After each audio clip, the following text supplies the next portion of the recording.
What's up, and welcome back to another episode of Gizmo Slip Tech. Today we have the MacBook Pro with the M5, and I've loaded up my huge Steam library of over 250 games. I think it's actually like 290 something games.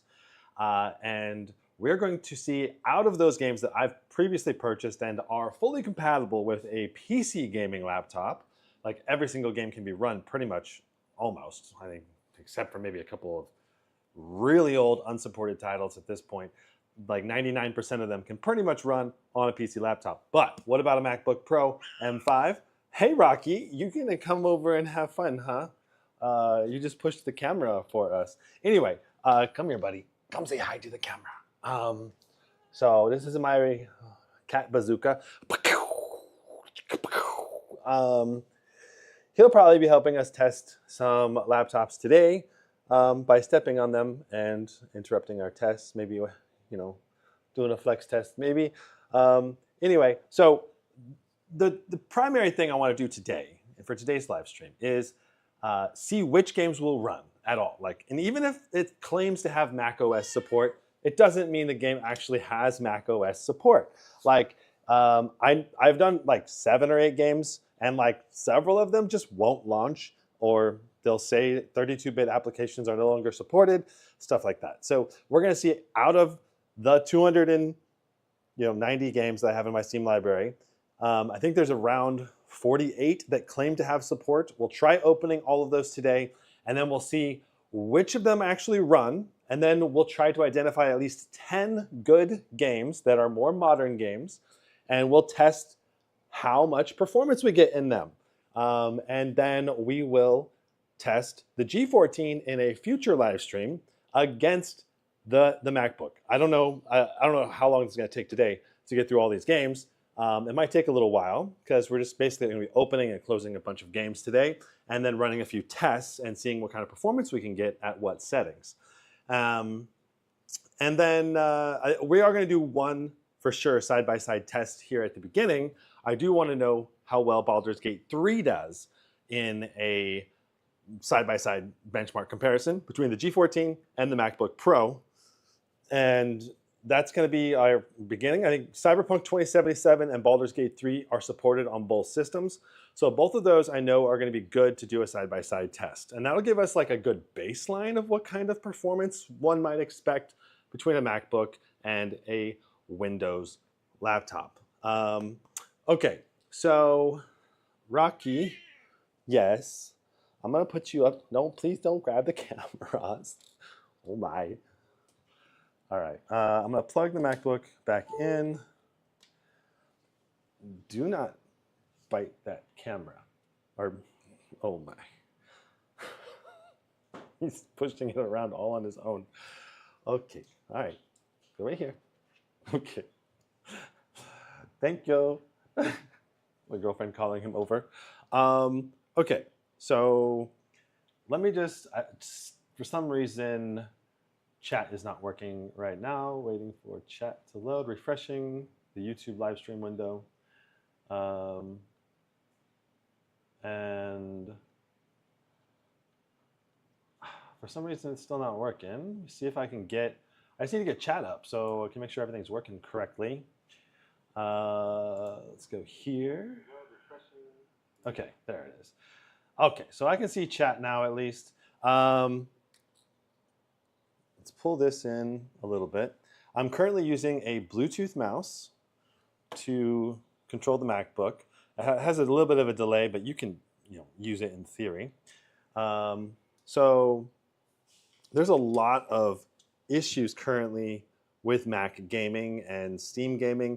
There's obviously like, can the game actually run with the native like Metal graphics engine? And there are quite a few games now that support that, but not like tons and tons. And then there's also like the Rosetta translation layer that you can use to run games, but it's not being ran natively, so performance through the translation layer will suffer. So, but maybe it's still good enough performance, especially on legacy titles, older titles, to get a good gaming experience.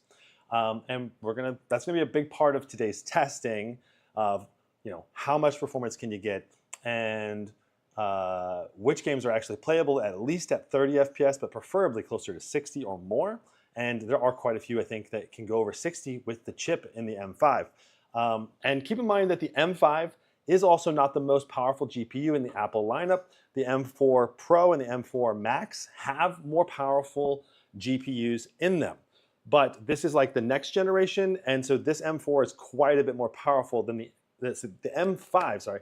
The M5 is quite a bit more powerful than the M4 previously. And this is closer in performance to like the M4 Pro, for example. It's a generational gap. So, okay. So if I click this button on Steam, let me zoom in so you can see better. If I should really tighten that down more, but okay. Gotta loosen this. Bring it in. Bring this in a little bit maybe. All right. And we'll zoom out just a hair. Perfect. Okay, cool. All right, so if you click this button on Steam, this filters from all of my games versus the games that are just supported officially on the Steam platform that claim to run on Mac OS. So chat, if you can let me know if everything is going smooth and looking good. I think it is, but so far I've not seen any chat, so just checking in. All right, cool. Okay, so let's just get started.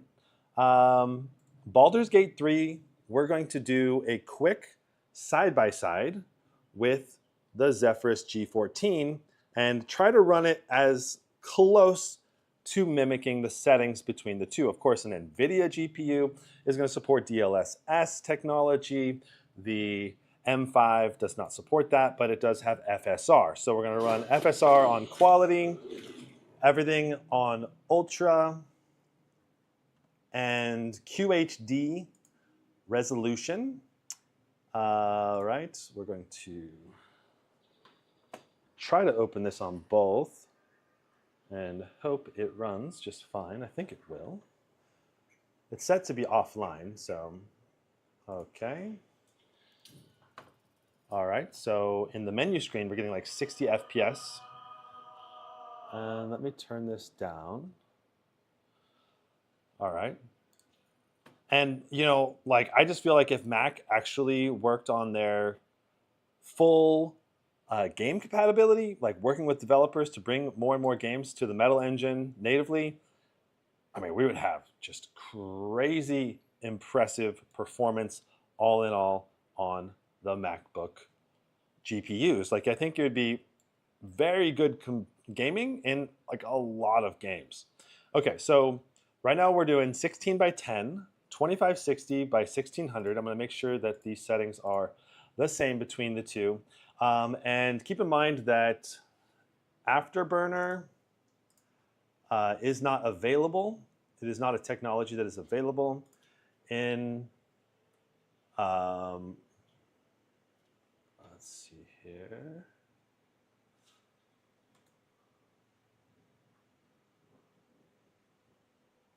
Looks like Afterburner is not working very well on the G14.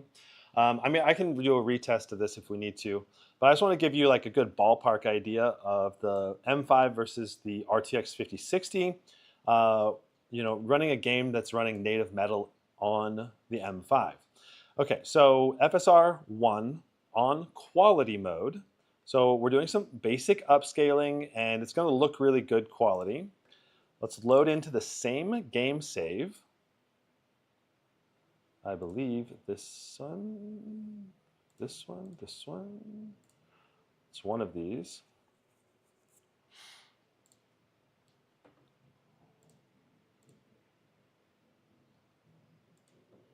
Okay, there it is. All right. Oh, this is not going to let me load into that game save. That's a problem. Well, I know I can switch to the other account, and the other account has that game save. So let me log into that other account. So you can see right now, at QHD plus resolution, we're getting 82 FPS in Baldur's Gate 3. And, you know, as you can see, the actual game looks pretty impressive, in my opinion, overall. Like, the graphics are on ultra. Like, there is definitely a softness because we're not running at native resolution. And we are using FSR for some basic upscaling. So there's those aspects to it, but it's over 60 FPS on ultra graphics. So I think it's still really impressive overall. Let's see here. We're going to need to go like this. And I'm going to need to tweak the camera angle a little bit.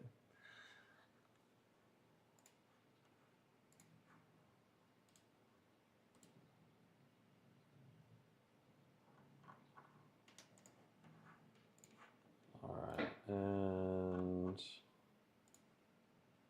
Baldur's Gate 3, let's open this up. All right, cool. All right, so we've got 2 laptops here. We're gonna split these so you can at least see the rough FPS on both at the same time, running side by side.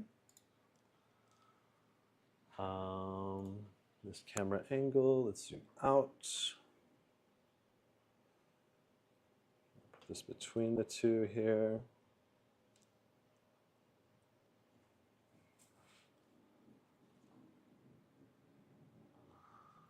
All right, we're getting loaded into Baldur's Gate 3 right now. Let's go to the side-by-side camera angle so I can adjust these as needed. And I'm going to tighten this camera mount because it's got all wiggly on me. I don't want it wiggling the whole live stream.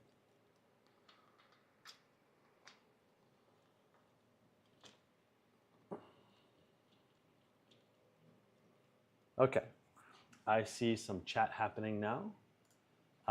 Will there be an OLED model for the M5 Pro? I don't know. Isn't MetalFX available? Yes, we are running on the Metal engine for the M5 Pro. Or sorry, the M5. I know that there is some...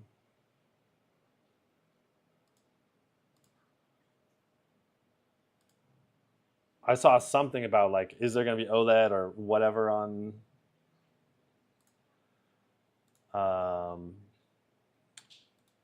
like some Reddit thread for the upcoming M5 Pro chips and other stuff like that. I don't really follow all of the rumors surrounding. I don't know why it's trying to update Dota 2 instead of just launching Baldur's Gate 3.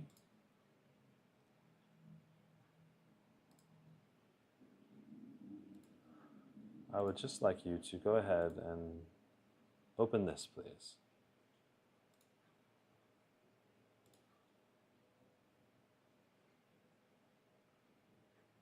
Okay, so it's downloading. It's downloading the cloud updates right now. I can see it downloading here. We're going to get that downloaded, and I'm going to get this positioned in the right spot between these 2, so that we can get view on both screens of the average FPS, which on Mac, you can see the average FPS right here. So there'll be average FPS there. And you can see right now we're doing 65 FPS, though I will reset the save that we're in.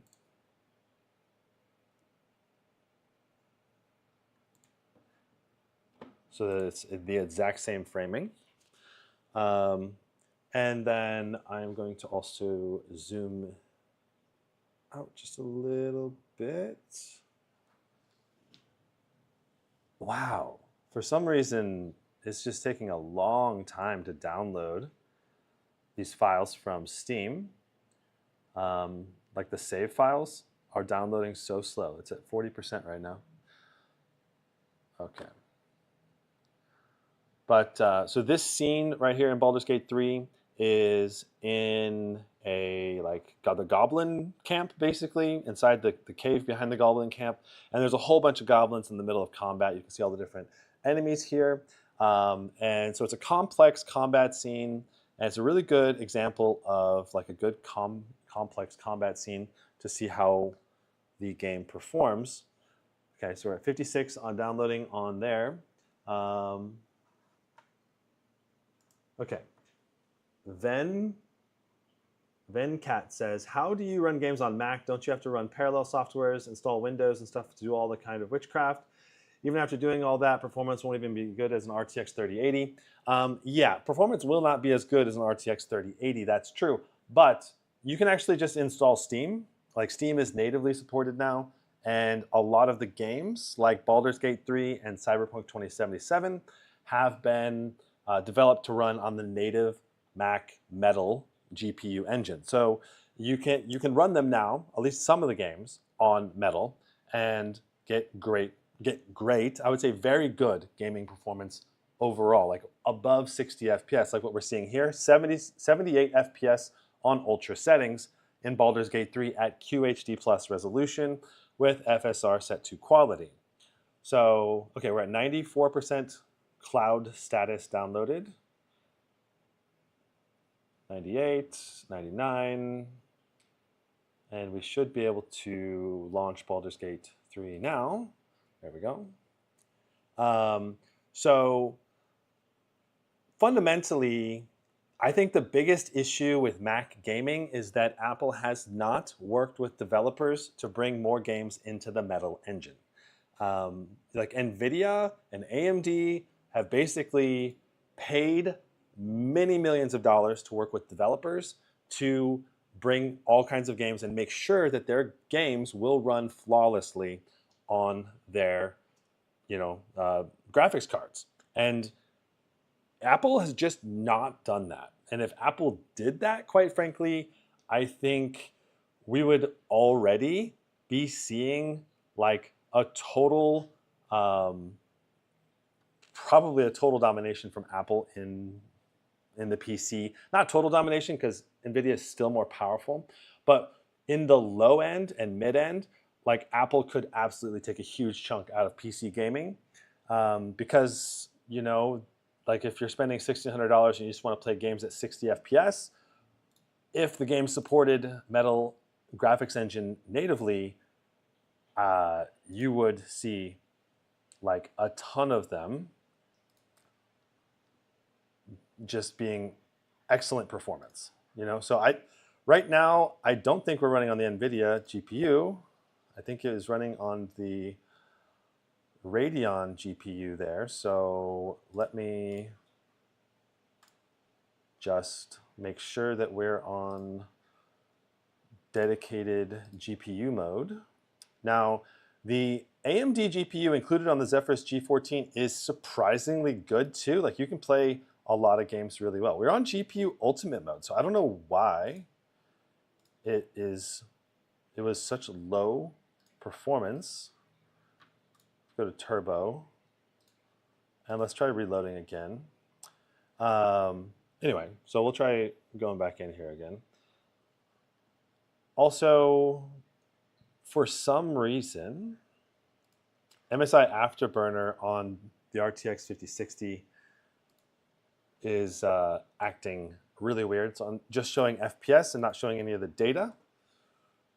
So I have not done all my initial setup on the G14 yet, but it is on the latest BIOS and latest NVIDIA drivers. So it should still be able to give us a good example of tests. I mean, at least we have our FPS averages here. I don't know. But the fact that I can't see the NVIDIA data when it should be populating is just really weird. Let me go in here and just see. Like, it's supposed to be here. It's showing that it should be here. It's just not actually coming in. And the other thing is, well, we're just in the menu, so let's just see what we get when we get into the game. So we're gonna go to the exact same resolution. No VSync. We'll do FSR 1 on quality, which is exactly what we're doing on the MacBook. So it should be more apples to apples comparison. That said, you could use DLSS on quality, which we can test that as well to see how much performance improvement it is. So, because realistically, I think people would be running it with DLSS, not with, FSR if they have an NVIDIA GPU.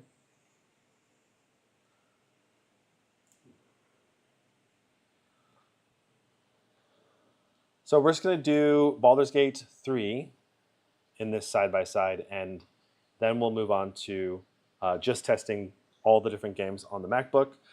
All right, so this is not quite the right save.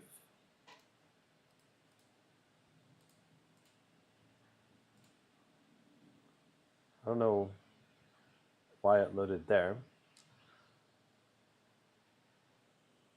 All right, and let me make sure that we are framed up correctly.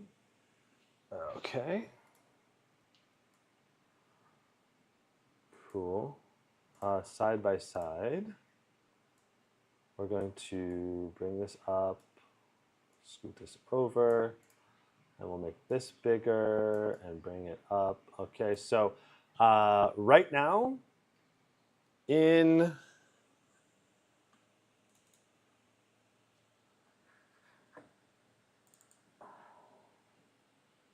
I just want to kind of give us this as close of camera angle as we can here. All right, so right now at the beginning of this test, you can see we're doing 83 FPS over here on the Mac, and with the RTX 5060, we are doing 154. And I should scoot this over some more. Let's just put it to 0. There we go. And we'll get all the data for this test to do all the testing properly soon, but I gotta get the whole thing set up first. So, but just know that right now out the gate, we're doing way more FPS. Wait, we were doing, do we get unplugged or something? We were doing 150 a second ago. Okay, there, all right. I don't know, it just was probably out of focus or something, so it's doing power saver or something. Okay, so as far as FPS performance, in the exact same scenario, 83 FPS, 173 FPS, 170 average. So yeah, the G14 with an RTX 5060 is still more than twice as fast. Basically 2 times as powerful in terms of gaming performance out of the gate. Let's go ahead and just run this.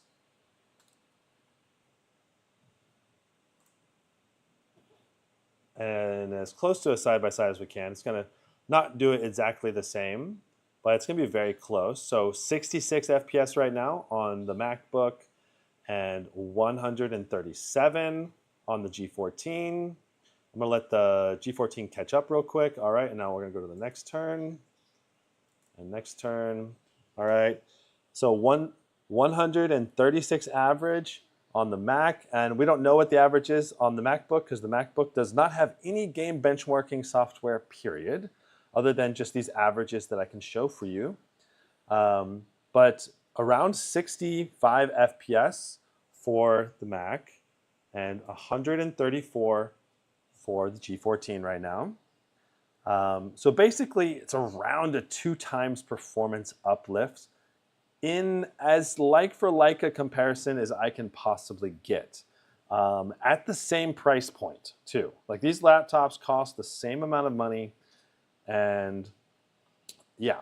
Now, that I think is a great example of PC gaming being just a lot more value beyond just the game compatibility issue. So with all the games that we test today, I think it's fair to assume that the G14 is going to be getting a lot more performance under the exact same gaming workloads and as close to the exact same gaming workloads as possible. Okay, so without further ado, let's continue on and see what games are compatible with this Mac version of Steam. Okay.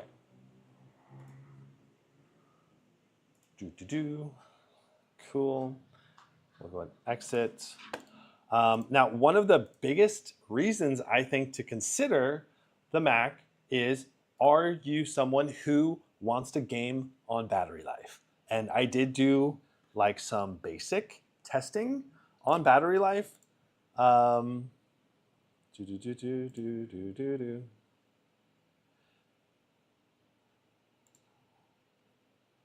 I wonder what, so we can run Steel Nomad. Let's try to run Steel Nomad. Let's see.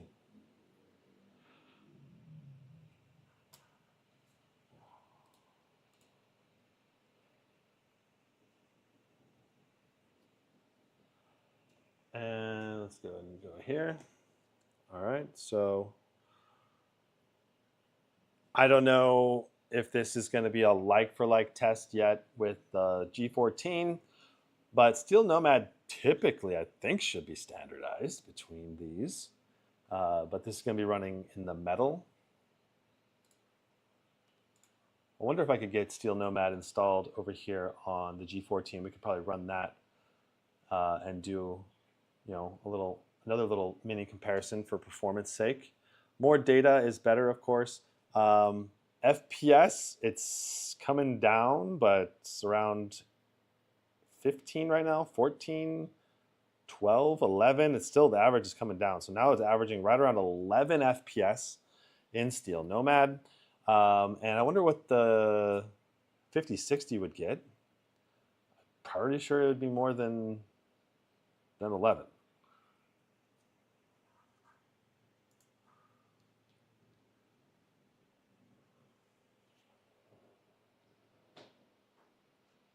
But at least you can run Steel Nomad.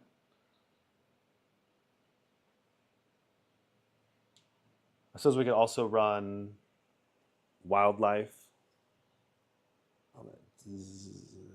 Make sure this is exactly matching up here.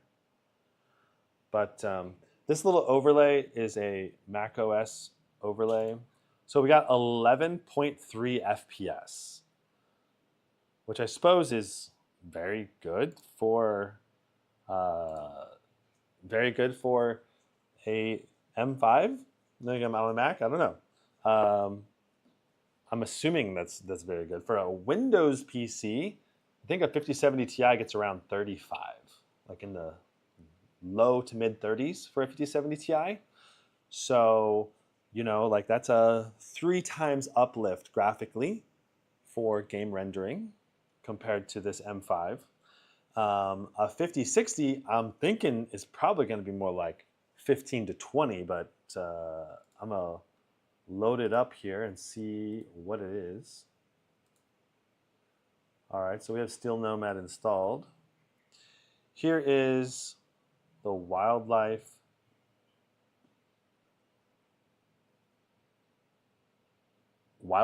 Extreme, I believe is what they call this benchmark. Hey, buddy, you're not allowed down there.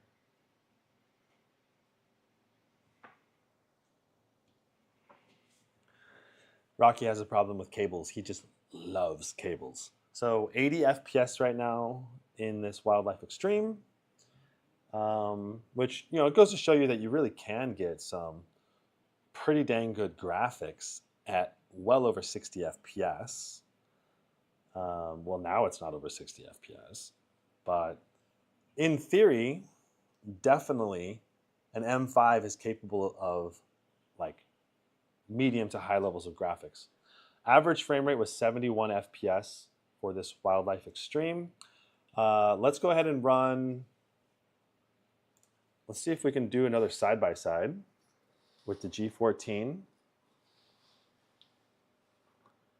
And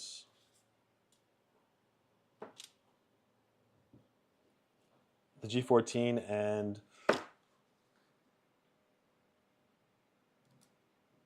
we'll try clicking at the same time. I don't think these will load at the same speed, but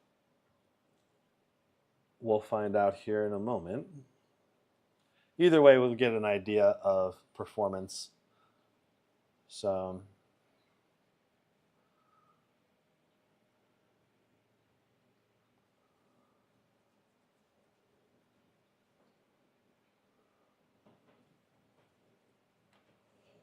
you know, the Zephyrus G14 is probably like the most popular, and especially with the RTX 5060, it will probably be the most popular portable gaming laptop in terms of like less than 4 pounds. And the RTX 5060 version of it, which is the one we have right here on the right, is probably also going to be the most popular model. So I'm really curious to see how well this stacks up, because this is actually the first RTX 5060 that I have tested, and like this is the first 5060 I've got my hands on, pretty much. Like I said, I had a tough a little bit before this one, but I didn't test it yet. So this is my first time actually testing it. So again, 11.3 FPS or 1134 for the Mac. Everything's now loaded in on. Okay, yeah. Please don't reach for the camera, buddy. Okay, so we're getting currently 24 FPS. So yeah, right around double the FPS for GPU rendering speed compared to the Mac. A little bit more than double, actually, in Steel Nomad, which that actually lines up almost exactly with what we had going in Baldur's Gate 3. So that's 2 data points that demonstrates basically a 2 times graphical improvement. Oh my gosh. He's complaining because I'm not letting him grab the camera. No. Yeah. Oh my gosh. Sorry. Cat does what he wants. Mostly. Unless I have to put him away. But, okay. Oh my gosh. Got a hair in my eye. Ah, okay. Let's see here. So 23.7 FPS. So that's a nice uplift over compared to the Mac with 1134. So I don't know if we were in focus that whole time or not, but yeah. Chat has been surprisingly quiet. Chat, please let me know if you have any questions or if anything is incorrect with the stream. But yeah, I'd love to interact with you guys if you have any questions or want some information about anything. So that's some 3D Mark tests. Looks like it's working all right. Let's go into some more game compatibility testing with the MacBook now. So we're going to test basically everything that I have in my Steam library that Steam says is Mac compatible. And right now, that is around, I think, 48 titles. But let's see here. So games that are not compatible: Assetto Corsa, Beat Saber, Blast On. A lot of VR games are not compatible. Elden Ring. You know, an Elden Ring is the kind of game that if they translated it over to Metal, it would run great at 60 FPS probably. Skyrim, GTA 5, Half-Life Alyx, a lot of Star Wars games are not going to run. Titan Quest, strategy game, they are billions. Like so many different games are just not going to run. So yeah, let's get into which games will run. Currently, out of my favorites, I have 11 titles. And in my uncategorized, we have 36. So that means a total of 47 out of over 250 titles. That gives us about a 19% claimed compatibility rate with my Steam library. But as we get into testing, we'll see how it goes. So Bloons TD 2, I've never tried running this yet, so this will be a new experience. This is a strategy game, like a one-on-one strategy battler type game. It's actually pretty fun. It's got very kiddie graphics, but it is pretty fun. I have played a good amount of this. Is it going to find my existing account? Nice. This is a really fun game on like iPad, for example. Okay, so it looks like this is running and it's running well, but it's not the right resolution. Let's just see. Can we just expand this? It did. It let us just expand and go full screen quite easily. And resolution support, believe it or not, is a big hit or miss thing. Our FPS in this is also really kind of crappy, only 20-something FPS. I don't know if this is being ran natively. It probably can be ran completely non-natively just fine. I don't think there's any graphical options other than just doing windowed versus full screen. It's interesting when I say go full screen, it's not full screen. But okay, let's just see if we can try something and see if it's compatible. You know, we'll just try to load into something and see what kind of FPS we get in a regular match. Only 15 FPS right now in this extremely simple graphics game. So this is a tower defense game if you don't know what that is. So we'll just pop him here and it should start automatically here, okay? And we'll just go like, I don't know, like that maybe. I guess this was a really bad spot to put him because he's just out of range of everything. I've never done this map before, so. Wow, the very low FPS, only 15 FPS, and this is the very beginning of the match. So, you know, I don't know what. I don't know. This is a really crappy experience overall compared to, say, on PC or even iPad or something. My guess is if you actually wanted to play this, they probably have some iOS or macOS version of this game.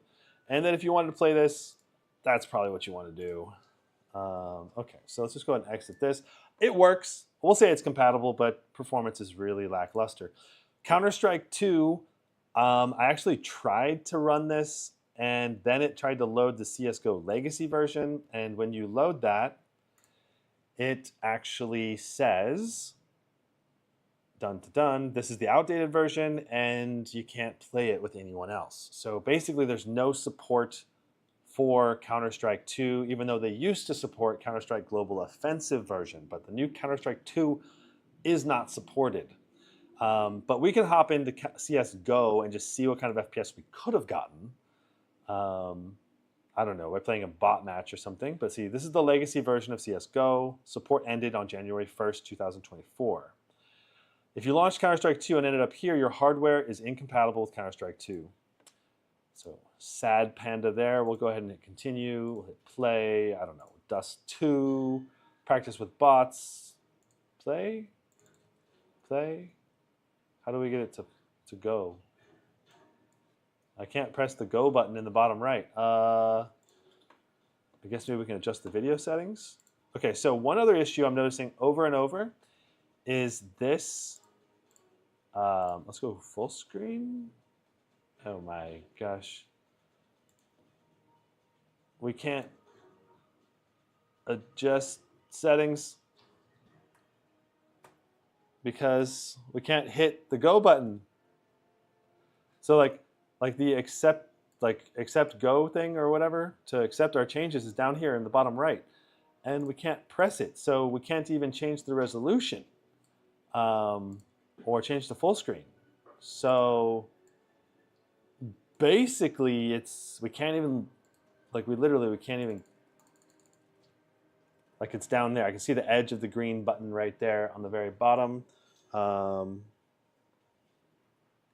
So, yeah.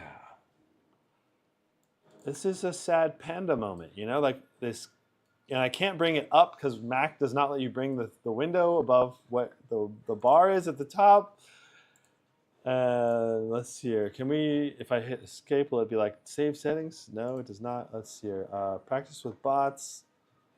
No, I mean, literally it's just completely busted.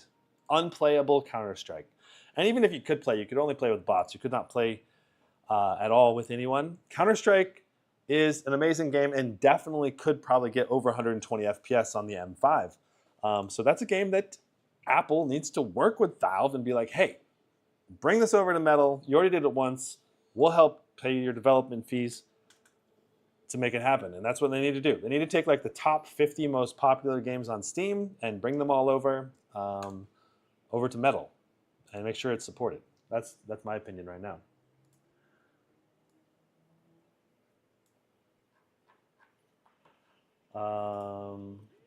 Is chat still not working? I don't know. I'm not seeing any. I'm shocked to see no chat. So I don't know what's going on with that. Let me try loading onto my Windows phone. I feel like something is going really funky with the live stream at the moment.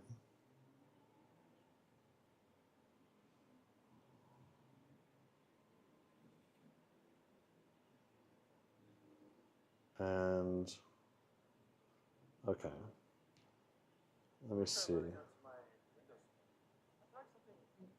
Okay, well, test. Okay. Can we test Black Myth Wukong? No, we cannot. I don't think. That's not. Is that compatible with that? Well, that's on a different Steam account.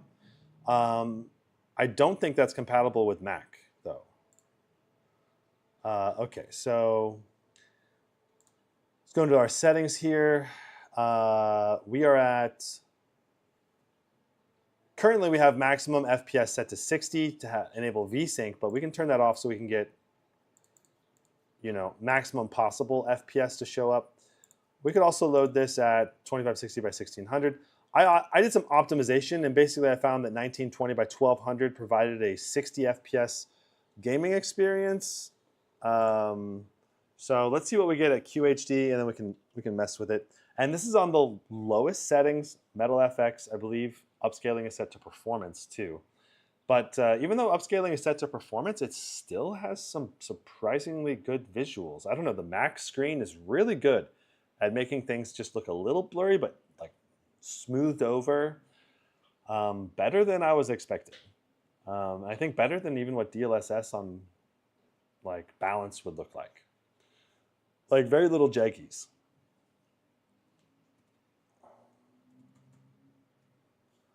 Okay, so here we are. Let me just show you our graphics settings too. So QHD plus resolution, graphics is set to metal. We have the low graphics preset set to performance with no frame generation enabled. Okay, that's what it would have been set to already. And so you can see we're still getting the same FPS. 56 FPS right now. And we can go ahead and let's play through this scene and see how it looks. And you can see it's quite clear. Like the graphics are very like on PC when you do, performance upscaling, it is just very like jaggies everywhere, and it's not good. But in here, it actually looks more like closer to a quality level upscaling. I don't know. Like you can see our rendered resolution is 1280 by 800. And if I zoom in on his face, you can see how good the clarity is. That's still very good. And currently getting 60 FPS on the lowest settings.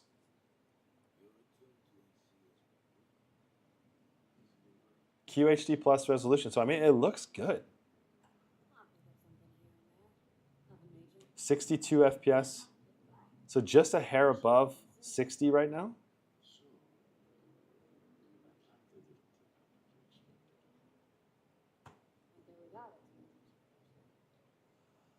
And if I were to unplug this right now, we would still be getting excellent FPS. Well, like basically FPS is not affected by being plugged in or unplugged. And in my battery test, what I found was after 15 minutes, I was down to 90% battery. And after like a half hour, it was about 81% or something like that. So basically 10% equals about 15 minutes of gameplay. And so you're looking at 2.5 hours of gameplay on battery from full to dead.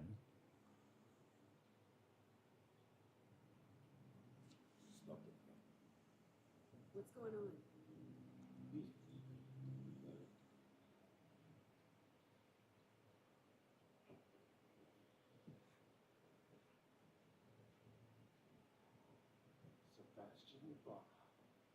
Looks like it's my lucky day. You can see the graphics are pretty dang good. It's not as good as what, ray traced, RTX 5060 can do here. This is all low settings, but the game still looks like pretty dang good, And right now we're doing 70 FPS.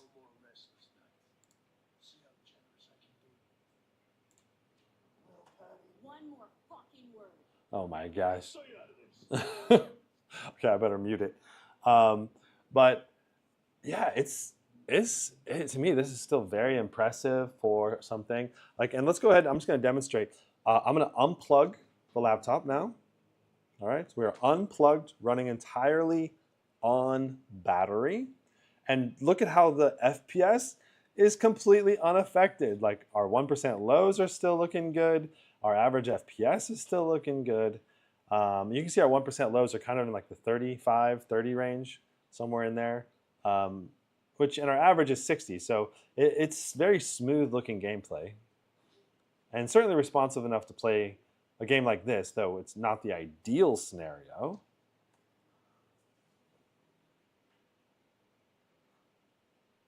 But still, I think it's really impressive, especially for a Mac that's like the baseline level M5.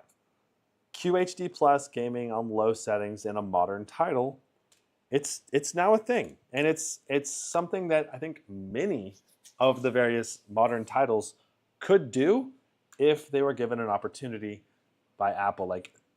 I don't think that Apple has invested enough into basically game developers to bring more titles over. I don't even know how hard it would be. I bet it would not even be that hard to make it a thing. I think the harder part would be ongoing game support and upgradability over the course of 5 years. Like for games like Dota 2, they're doing it. Like Dota 2 runs natively on Metal, so I think it runs natively on Metal, but because it runs really well, I did test this already. So you can see that the issue here, though, is that we do not have actual custom resolutions available. We can go down in resolution, but we cannot go to our full 2560 by 1600 resolution. We can go 1512 by 982, and we can apply that, and you can see that we're now at this resolution. And also, Apple does a good job upscaling. They do not do as crappy a job upscaling. So even though it's a lower resolution, it's still looking moderately crisp, is the way I would say it. It's almost like everything has a level of AA to it. So let's do a match against bots, and we'll just go to middle and kill a few creatures or a few minions, and then let's see here, where is Invoker? All right, we're gonna go Invoker. We'll skip ahead. All right, so let's just see if we can get some last hits. So I used to play a crazy amount of this game. I don't know what's still good, but we'll go with that for now. Oh, and we're not plugged in. We entered low power mode, so let's just make sure we're not in that. Though I don't think performance actually changes hardly at all when you're in low power mode versus not. Look at that, 140 FPS, 150 FPS, and we're on ultra settings in this game right now. So, but we're also at a lower resolution, so it's not really ultra settings in my opinion. I'm going to slide this a little closer so I can reach. But the consistency of the frames, the fact that you can do this level of FPS on battery or not. Like, to me, this makes it, like, I could play this and be pretty happy with it, honestly. It looks that crisp because of the way they do their upscaling is actually really good. We're waiting for the minions to spawn. We see all our teammates over here. They're going down here to contest.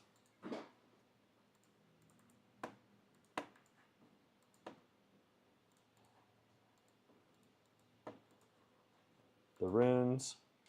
It's been so many years since I played Dota 2. But I used to be an Invoker player. I don't know, I have like probably like 1,000 games with Invoker. So I'm noticing some 1% low stutters here and there, which are not great. Let's see if we can get a last hit or two here. We got a Viper on the other team. All right, we got a last hit there. That's good.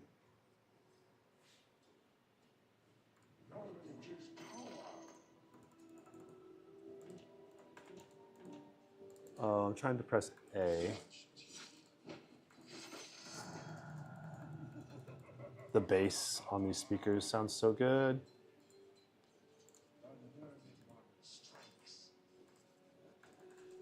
It becomes a lot harder to last hit when they end up with a double ranged minion.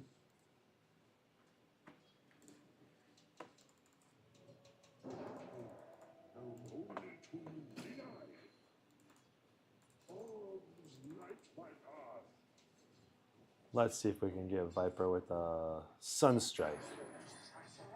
Yeah, I got him. All right.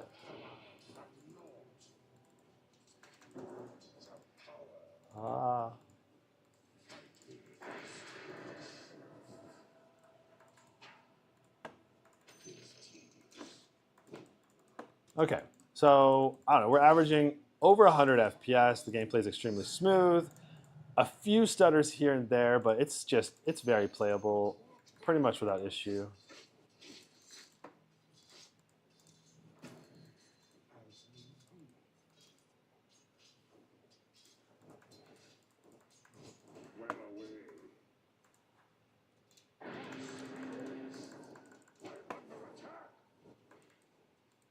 Honestly, he could probably kill me if he... I can't kill him. Okay, so 100 FPS. Dota 2 is playing great. I mean, obviously with team fights, it'd probably be dropping a lot lower than this, but if we're getting over 100 in this, then I think even with team fights, we should be generally getting some pretty good FPS on average.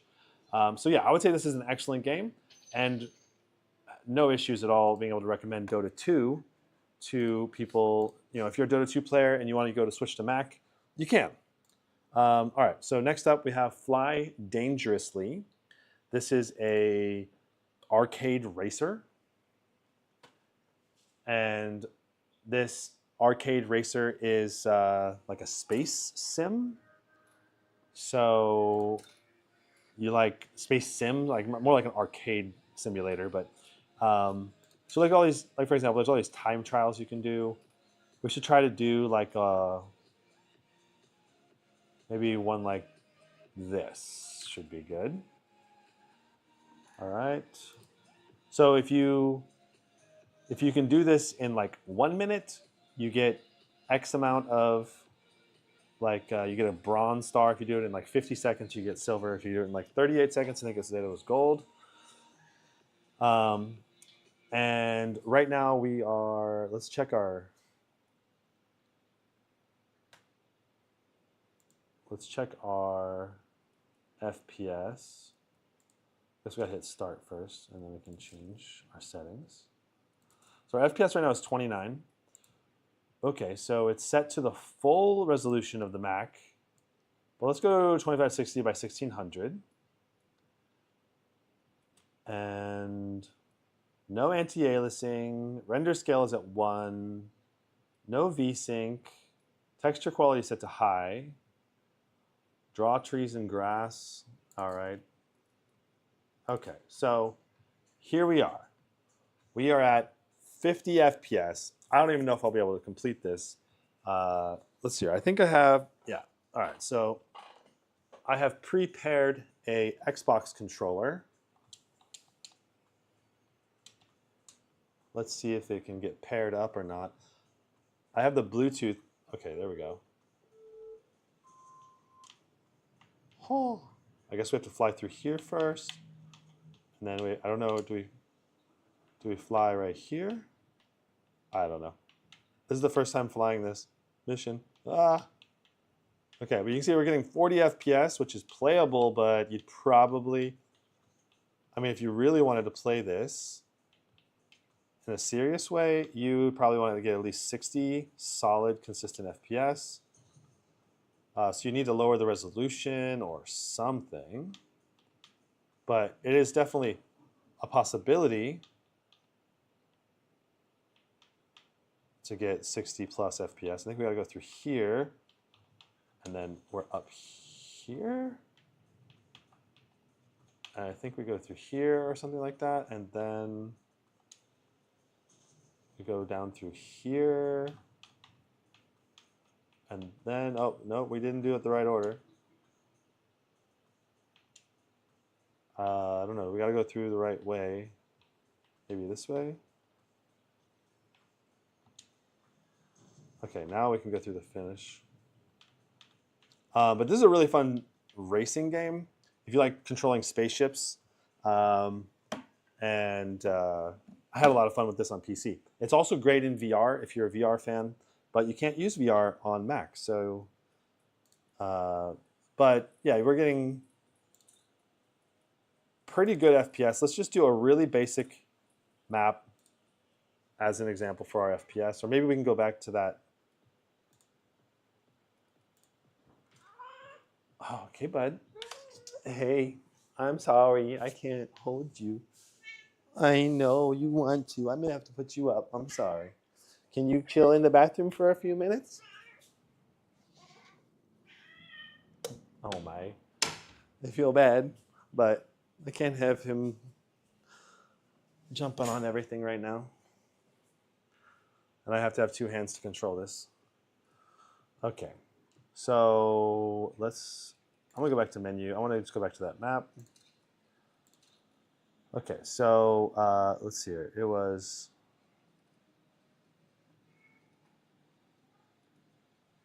Oh my gosh, I hear him meowing. I don't think I'll be able to resist getting him back out. Where's the one we were just doing? I don't know. Okay, let's just do around the block. Okay, so around the block will be our test. We'll load in the G14 with this game and test it with as identical settings as possible. So let's review the settings one more time. And okay, so 2560 by 1600 is our resolution. Borderless window, 80 for our field of view. 1.0 render scale, no VSync, no anti-aliasing, reflection quality is low, texture quality is high, no ambient occlusion or soft shadows. We are drawing trees, and terrain geometry quality is at 70, 15,000 for terrain HQ texture distance, and terrain chunk load distance. Okay, so those are our settings, and at the start here, which we'll be using to compare FPS more precisely, we're averaging right at 50, okay? And we'll do this map one time. All right, so we're just gonna fly through here. It's just a big circle, so I think I'll be able to pull this off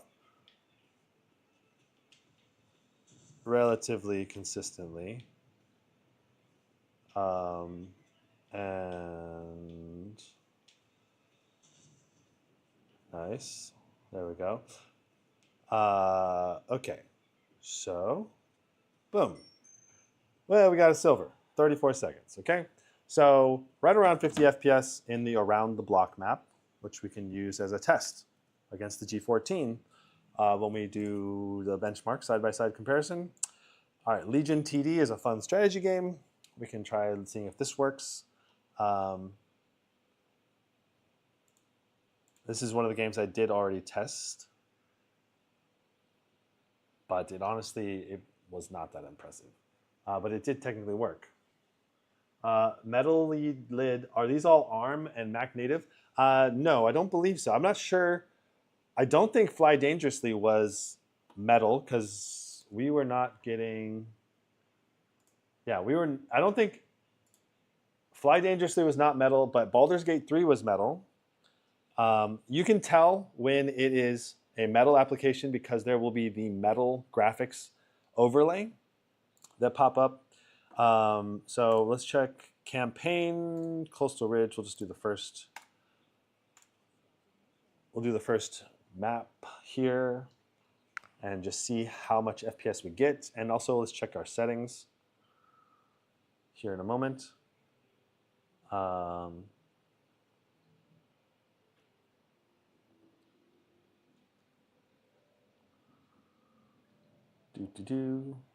So this is another kind of tower defense game, but you can it's mainly a 2-on-2 matchmaking, ranked, and so you have to work with your partner, teammate to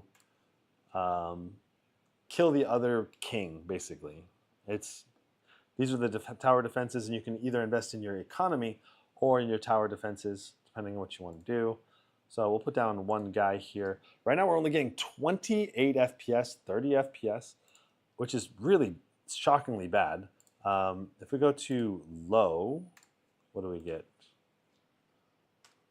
Low graphics preset, still only 31 FPS. That's crazy bad. So this is definitely not being ran natively. Let's go very low.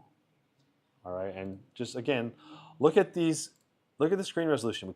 We're not allowed to change the screen resolution. 1512 by 982 is the required resolution.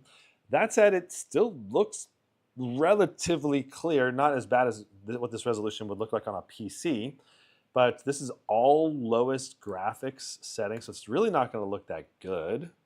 That said, you don't really need to have that good of graphics to enjoy playing this game. And let's just go ahead and ready up so this can fight. But 31 FPS,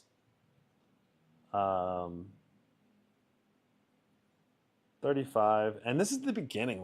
It gets way more complicated later. So, I mean, now we're getting 45 FPS. Interesting. So FPS is varying. 45 FPS is way more reasonable. But as we delete characters off the board, we're going to get more and more FPS, I suppose. Now 60 FPS at the end of the wave. Okay, now we're going back to, now we're at 50 FPS. Very interesting. 47. We'll play one more wave and see what we get by the end of the wave, because the FPS is just really jumping around. On a PC with an NVIDIA card, you can easily get 200 FPS, and it's using hardly any percentage of the GPU. It's a very simple game to run, but I mean, at least it is running. That's good. And this is actually good enough FPS to probably enjoy the game. 45, 40 FPS. I'll take it. It's playable, but it's far from an ideal gameplay experience. So we'll go ahead and end this.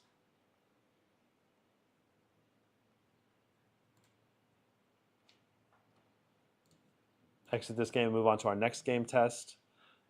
Slay the Spire. I have not tried to run this, but there's no reason why it couldn't run well, as long as there's even just basic optimization. This is a card-based game, though it is kind of a 3D-ish interface.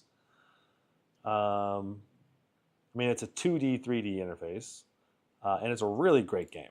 If you haven't played Slay the Spire, it's like a roguelike deck-building game, another strategy game I've spent a lot of time playing in. So let's just do a standard. You can see Ascension. I've done 8 levels of Ascension on the Silent, which is a lot. The Watcher is fun. Let's just do a level 1 basic Watcher run. Okay, so Oh, we got to change our settings too. Let's see if we can get to full screen. All right. We can probably run this sucker at max resolution. And let's do 120 FPS. We have to save and quit. Interesting. And we'd also want to go full screen. Oh gosh, it crashed. All right, well, let's see if we can get it to just, as long as it can get to full screen and be stable, then I'll be happy. And it's smooth gameplay experience, which I think we'll be able to get to. Oh, interesting. So for full screen, there are limits.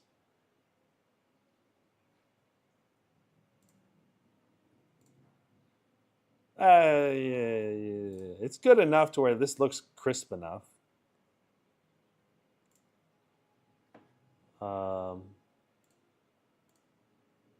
Okay, so I have to restart the game again for it to count, or for the effects to take place. This is a lot of what you have to do with almost all the Mac games I've tried so far. It's like you have to go into so many different little optimization runs. Okay, this looks crappy because we don't want that. We would want full screen. And let's just go to the 2560 by 1600 resolution. Let's reload one more time. Like, it was transparent. Like we don't want the top bar and the bottom bar. So you definitely have to fiddle with each game to get it to run the right way. Hello again, talk. Let's obtain a curse and a random rare relic. That's really good usually. When you die, instead heal to 50% of your max HP. Nice. And then you can pick your route. Let's try this one. All right, so we can do different types of attacks, and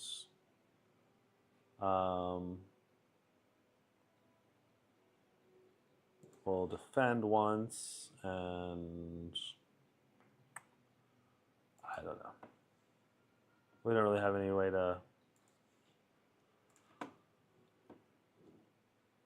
kill anything extra, but we can kill that now. And yeah, we're going to take a lot of damage this round, which is bad. Basically, you want to prevent taking any damage in this game if you can. All right, and there. That's an example of run round. It played smooth. And I would say, yeah, this is 100% playable, just as good as PC.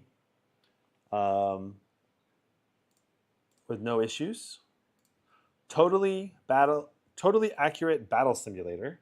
This is a very silly game that's just like a fun strategy game with all types of different scenarios that you can test out, and like lots of different like random strategy challenges for you to battle against. Now, I have no idea if this is going to even run or anything yet, because this is the first time that I'm running it. Wish Apple would support DirectX. Yeah, that would be sweet. Like, but I mean, I don't. There's probably obviously very good reasons, mainly business reasons, I bet, in terms of why they do not. But so, totally accurate battle simulator is a very simplistic graphics, but it's very physics-based gameplay. So 3000, we get the full resolution, 3024 by 1964. No VSync. Anti-aliasing is on. Everything seems to be pretty much turned on graphics-wise. That's nice. Okay, looks like it's not set to maximum, but for the most part, it looks pretty similar. Let's try Renaissance. New art wave. Sure, let's try it. Okay. So defeat the blue team. We got to figure out. We have 2,000 points that we can put down. Let's try. Oh, we can't put one down.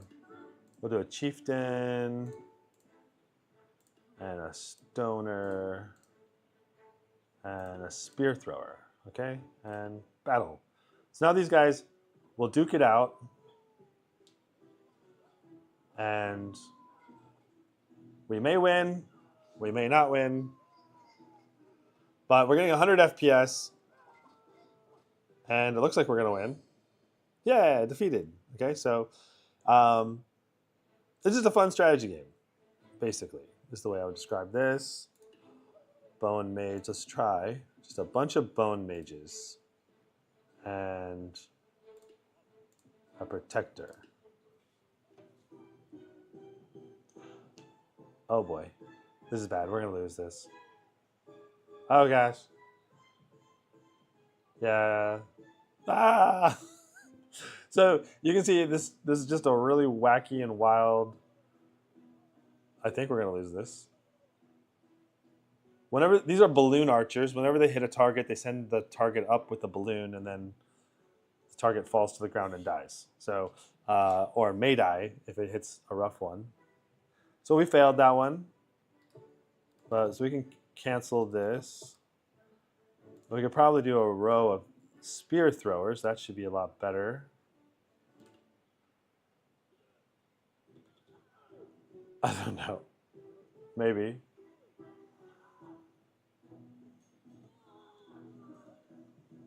Looks like we're doing all right. Maybe. This game is so ridiculous.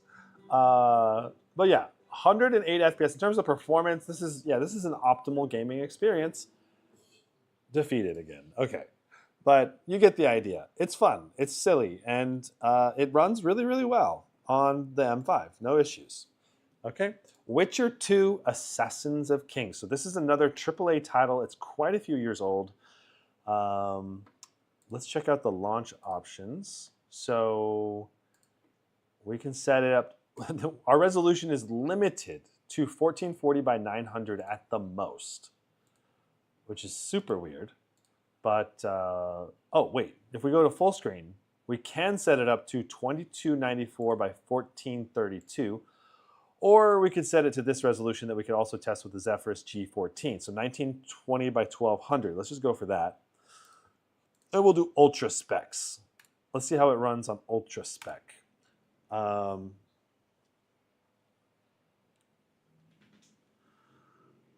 MIS says, when will the Lenovo lock move to 16 by 10 displays?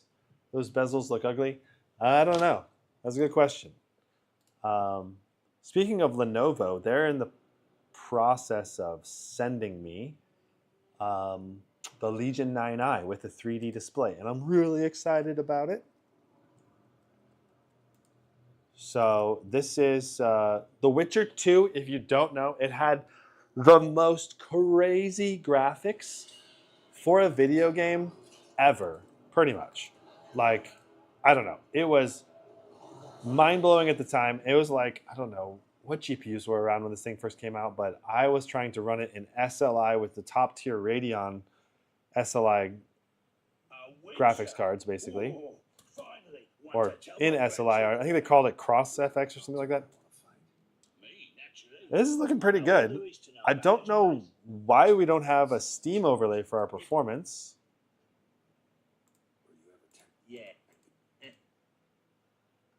I'll come back later.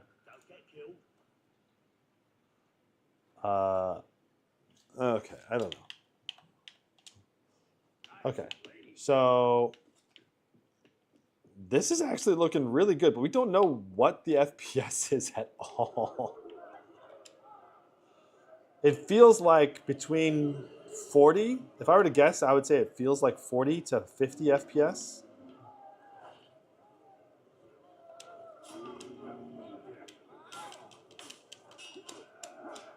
Yeah, yeah. Like, I could probably enjoy playing The Witcher with this level of graphics.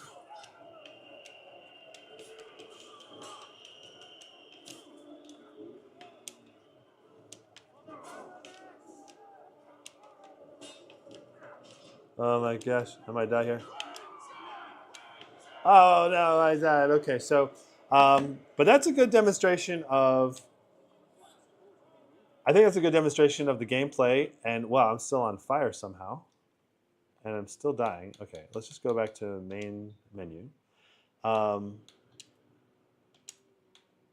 well, I guess we don't have any saves, even though I made it part of the way through the tutorial. Wow, that loaded like instantly. Very impressive load time. Overall, we're on ultra graphics, and it's playing smooth enough to enjoy the game. That's what I will say. Between 40 and 60 FPS, if I were to guess. And I have no way to actually test the FPS or know for sure. Obviously, we could go to a lower resolution or settings and get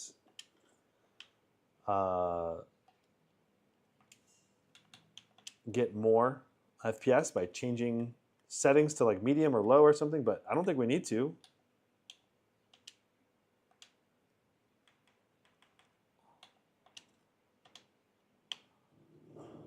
All right, so yeah, running through the forest, I mean, it still feels good.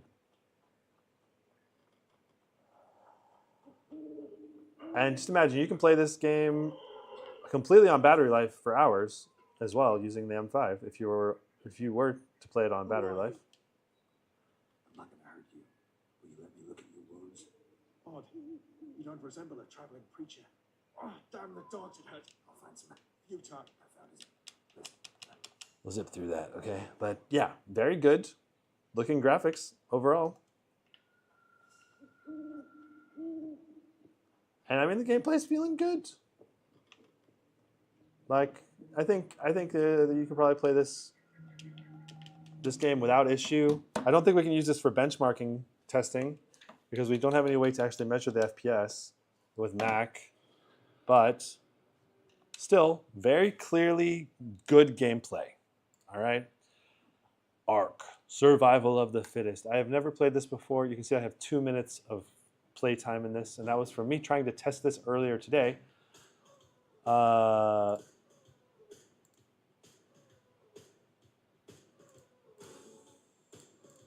You can see I have 2 mice on the screen right now. It's making it hard to click on anything. Wait, it crashed. We'll try one more time.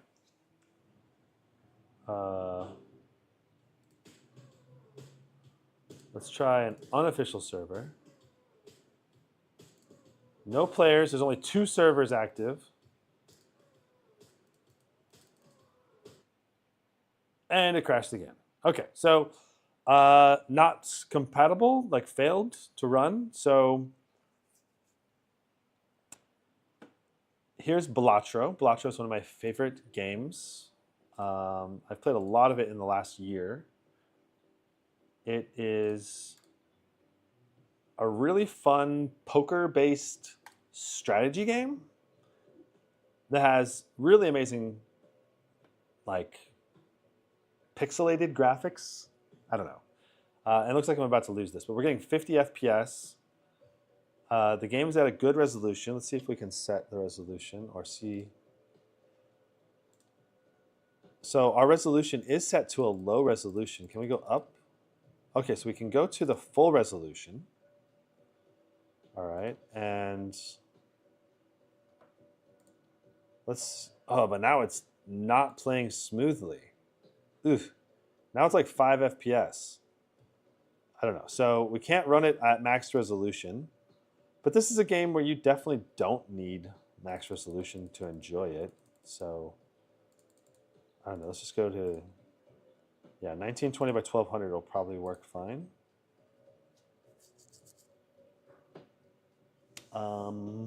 Or it'll crash. Looks like we crashed. Oh my. Welcome to Mac Gaming, everybody.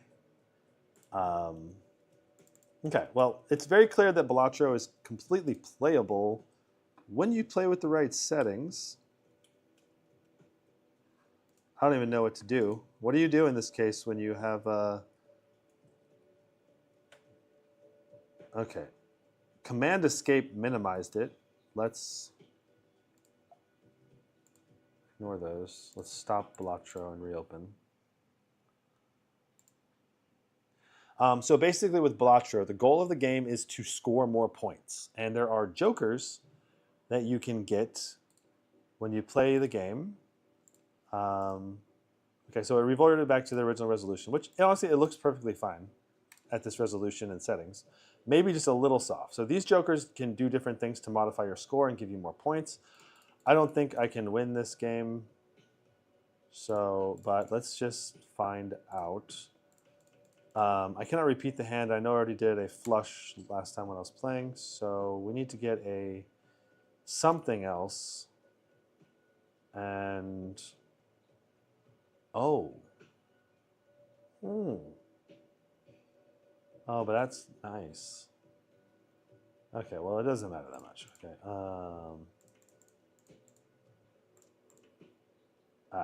Whatever. But you can see that it's playing smooth. And it's not going to score this, but that's whatever. I don't really care. Boom. Okay. So if we want to start a new run, we could do that too. I have mainly played this on the iOS version, which does not sync to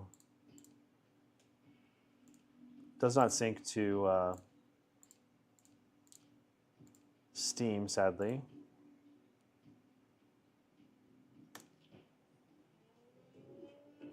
So this is how you play each round, and then there's 8 total rounds. If you can beat, there's 8 antes and 3 rounds in each ante. So there's 24 total things you have to beat, and then it gets harder every level you beat. It gets more and more difficult. So overall, this game is fantastic. I can highly recommend it. It's cheap, and it's compatible with just about everything. All right, so Balatro was a success and a great gaming experience. Batman Arkham City, let's see if it can open and run. I don't know. Let's find out. Okay, so for display, we're currently at QHD. Graphics currently is set to everything on high, but we could try low to start out with, and then if it works, we can switch it to high. And I don't understand this warning. To resolve, setup currently conflicts with one of your keyboard shortcuts. To resolve this, open System Preferences, Keyboard Shortcuts. Check your shortcuts against Batman Arkham City Game of the Year, Control Setup, and disable the conflicting keyboard setup. Keyboard.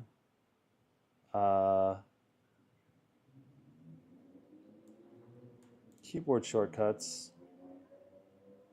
And then, what did it say? I don't know. I don't think there's anything you can do about this. Let's try to hit continue anyway, okay? Will it run? No, it will not run. So Batman Arkham City is just, it's kaputs. Even though it says, and you can't even exit it. You try to quit it, it still won't. Okay. Steam, can you force this to close, please? Thank you.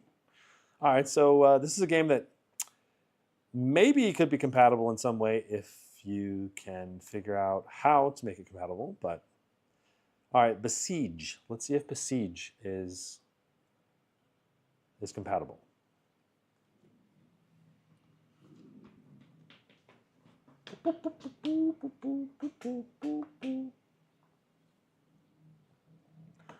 So Besiege, I think, is similar to the totally accurate battle simulator. Kind of like I don't know. I don't think I've played Besiege too much. Whereas I think I beat out all the campaign of totally accurate battle simulator, but I don't think I. Yeah. Okay.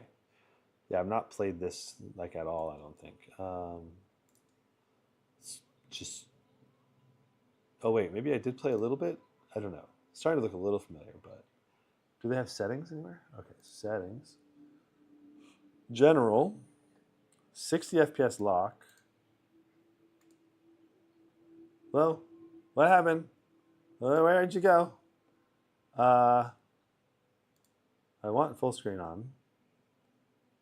But can you change? It's unlimited? Yeah, okay, cool. Resolution? Can we set it to I don't know, let's go for QHD. It's 16 by 9. We can't set it to 16 by 10. So 16 by 10 aspect ratios are not supported.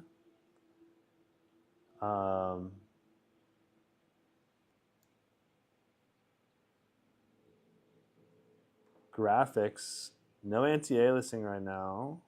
Mesh deformation, resolution is very high for textures. Shadows are on. So there's definitely some, there's definitely a lot of settings currently enabled. Let's just see what happens.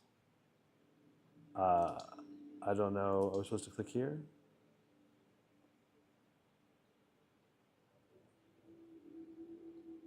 I've got to imagine this game has simple enough graphics to do this. So we have to, oh, do we have to like, yeah, we have to build something, right?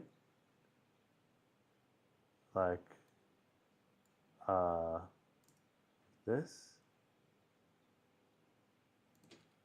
And like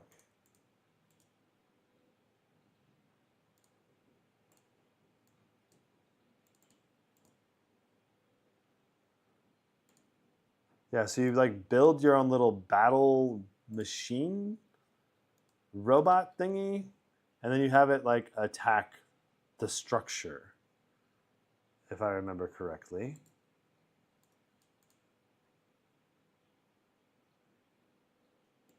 And there. I don't know. I'm not building this correctly at all, but and then you like tell it to go attack, and I did not build that right, so it's not going to work. But you get the idea, and we're getting 45 FPS in this. So yeah, I mean it's playable, and we can certainly change the graphical settings to make it even more playable if we wanted to, because a lot of the settings were on. We could turn some off to get over 60 FPS, I'm sure. So let's just move on. Bioshock Remastered, an amazing game. If you haven't seen this game, it's really cool. Our display. Let's see here. Can we do QHD? 2560 by 1600. All right. Nice. And extras? No. Display. All right. Oh, there's advanced graphics here. Oh, well, I guess not. I guess all you can do is set the resolution, and that's it. All right, so we'll just try 2560 by 1600.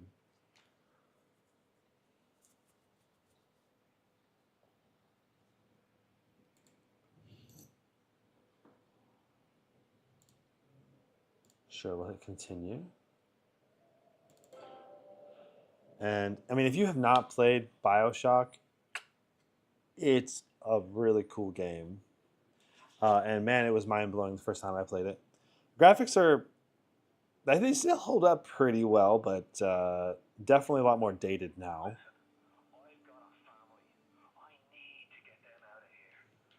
Okay, I'm trying to control using my... All right.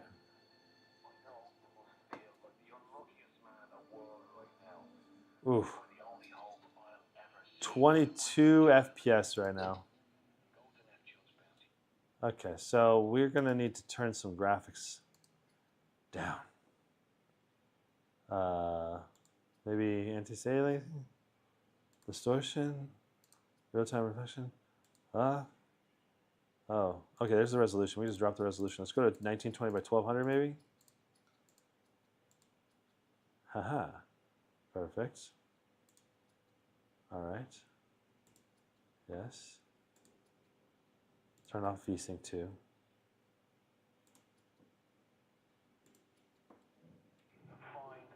Okay. All right. Now we're in 38 FPS territory. We've entered the playable realm.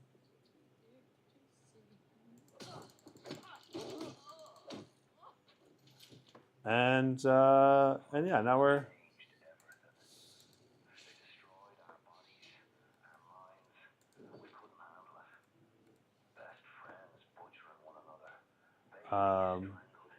ooh. All right. So really creative game world, around 30 FPS, a lot of 1% low stutters though. So maybe even want to go to a little bit lower resolution if you want this to run smoothly. But it's certainly in the playable realm, and one that I would probably really enjoy playing overall, but the graphics are way less. You know, they're way less than what you would expect. I don't know. Honestly, I was hoping you'd be getting more like 60 FPS and something like this. I'm guessing it's because it's not running natively.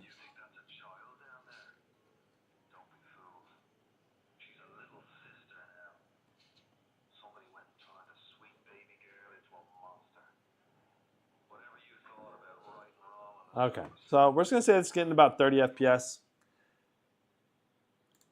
and yeah, playable, but just barely, like just super barely playable.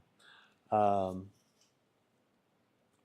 I mean, if you were to, I'm sure if you were to lower the resolution some more, you could probably get it up into the 35, 45 FPS range, and it would be much more playable. All right. This is a similar game to Bloons TD Battles, another kind of 2D tower defense game that is fun. I think it's fun. It's good pastime. 48 FPS.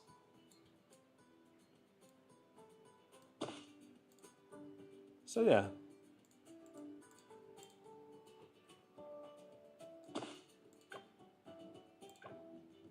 Looks good.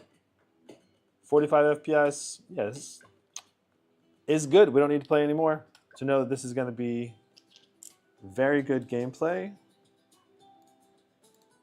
and have a good time. All right, so Call of Duty Modern Warfare 2 claims to be Mac compatible. Look, I have 623 hours in this game. I played this game a lot in college. And you cannot play it on Mac. 32-bit applications are no longer supported. That's another fail. Call of Duty Modern Warfare 3 had the same error. 32-bit applications are no longer supported. Sad day. Cuphead. No idea if this is supported or will work. Really fun adventure game.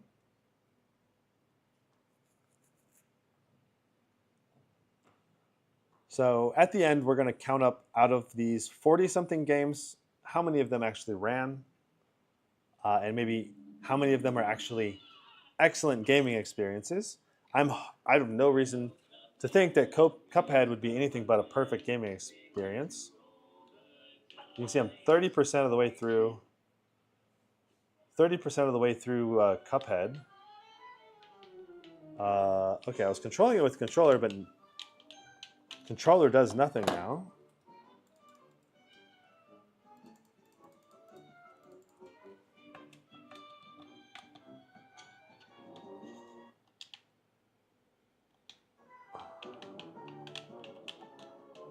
Okay, what the heck?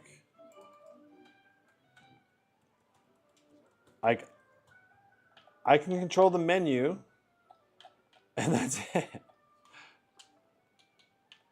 Maybe I need to go here.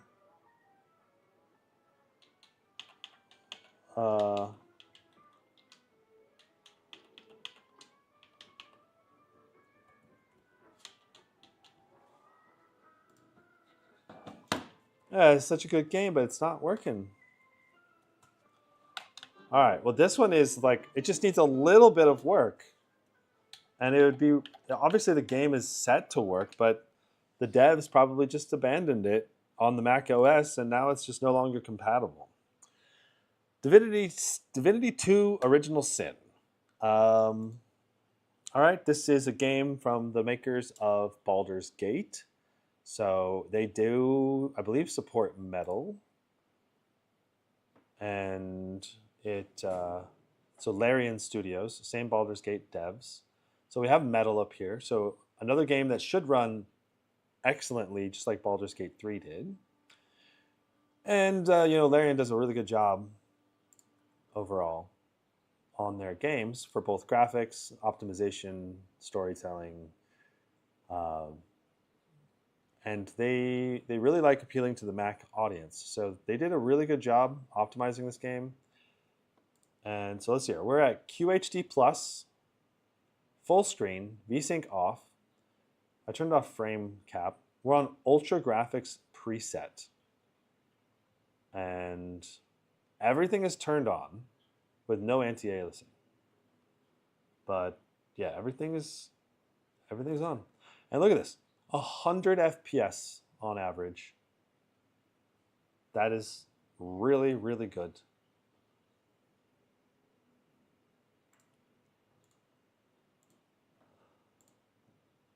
Game is looking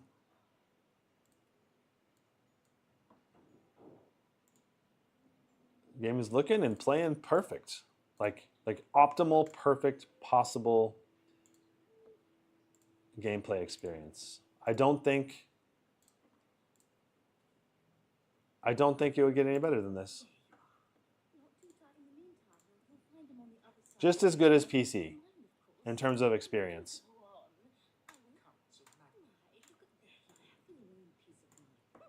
So this is a detailed RPG style game, and you probably would want to take your time and actually follow the story, but I'm just kind of testing it out. So now we're only getting about 75 FPS in this more complicated environment. Ugly sight, isn't it? Burnsby up this happened under our protection. Finn didn't see it like that. We'll find out who did. 79 FPS. So around 79 to 80 FPS right now.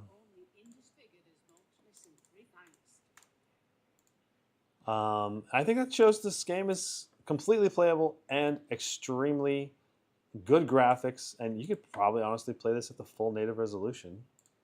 If I were to pump this up all the way up to max resolution first, now it's super crisp. 54 FPS, completely native resolution. And yeah. You don't really need to have crazy FPS in this game. Anyway, because it's a turn-based RPG style game. As long as the gameplay looks smooth, that's all you need. So 56 FPS, 55 FPS on the full max resolution, but more like 70, 80 FPS at QHD+. So there you go. Another AAA game, perfect playability. Enter the Gungeon. Let's see if we got game support for Enter the Gungeon. Obviously, we should have plenty of performance for Enter the Gungeon, but is it, can we actually control it?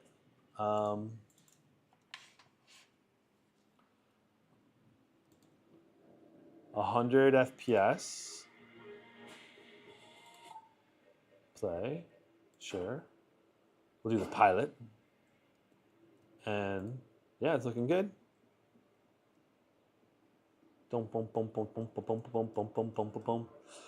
bad it's not 120 FPS lock, but it's still good enough. Little 8-bit shooter. This is a roguelike game. So, the idea of this is you collect bullets and you get different currencies, and then you get the shop and you can upgrade your guy. And you cannot take...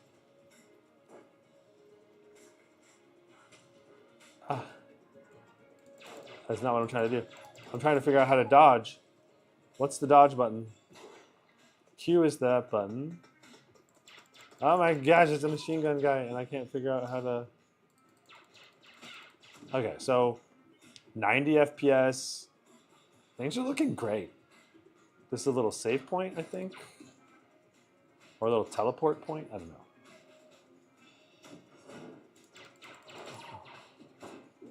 But this game is fun. And I can highly recommend this game. And yeah, really good gameplay on the Mac.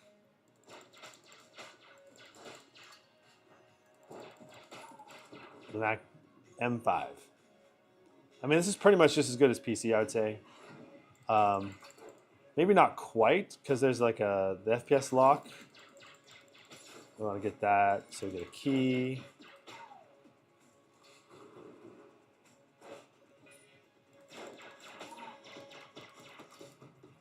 I'm about to die, though.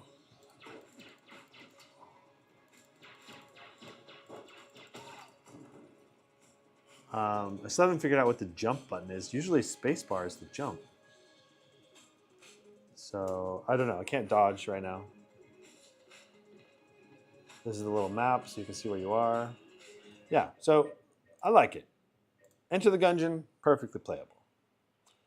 Everspace. This is another roguelike. If you haven't figured it out, I love roguelike games. So, roguelike games being games that when you die, you have to reset and start from the beginning. So Everspace is like that, except that every time you die, you get to take some of your currency back with you so you can upgrade your ship and hopefully go further the next time so you don't die. Everspace also has VR support, so but it's a really hard game to run, hardish game to run because it has really good graphics.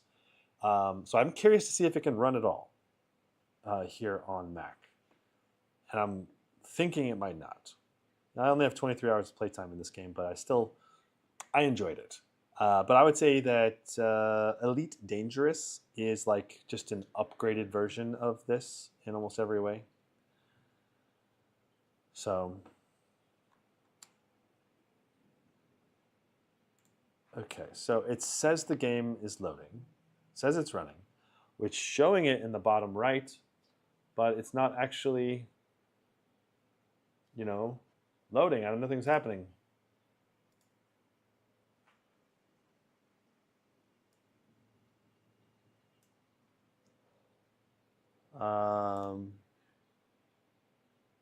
I don't know. I'll give it another 20 seconds to see if it'll load or do something. I don't know. Maybe it's happening in the background. Just deny that. I was trying to use Count It to count my FPS, but that's been defunct for 5 years. Okay, I don't see anything happening in the background. Let's try to close it and reopen it again. Maybe that'll work. I don't know. All right, let me read your comment. All right, so Alive on PC.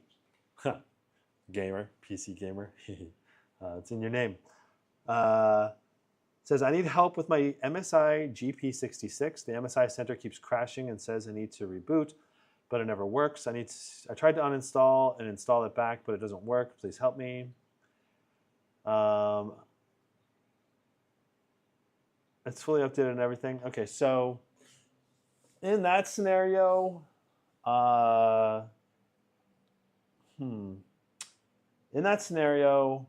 you could obviously reformat your Windows, and that would probably fix it, almost guaranteed. That'd be like a guaranteed fix, but that's kind of the long ball because that's gonna have to reinstall all your applications and everything. If you have any backups, you might be able to restore from a previous backup point, so you don't have to reinstall everything. Another option you could consider is contacting MSI support and seeing if they have a clean uninstall tool. Seems like that's probably the issue, is that you need to, your install is corrupted and it's not fully uninstalling properly. So Everspace, we're getting nothing here. It's not loading at all. Let's try Jackbox Party Pack. So there's 6 games here in total. If this one game works, I'm just going to assume the other ones work. But if you have to reformat your Windows to get it to fix your MSI laptop, That's not the end of the world. Honestly, I think you should reformat your Windows every year or two anyway, because it really optimizes your system and makes sure that any adware or spyware that you got on your system is wiped clean. And yeah, it's just generally recommended. Okay, so Jackbox Party Pack. This is a really fun trivia game you can play with your friends. And it seems to be working really well. Let's see about... There's no options for changing the resolution. I can tell it's not the full resolution. It still looks pretty good. Let's just try single player.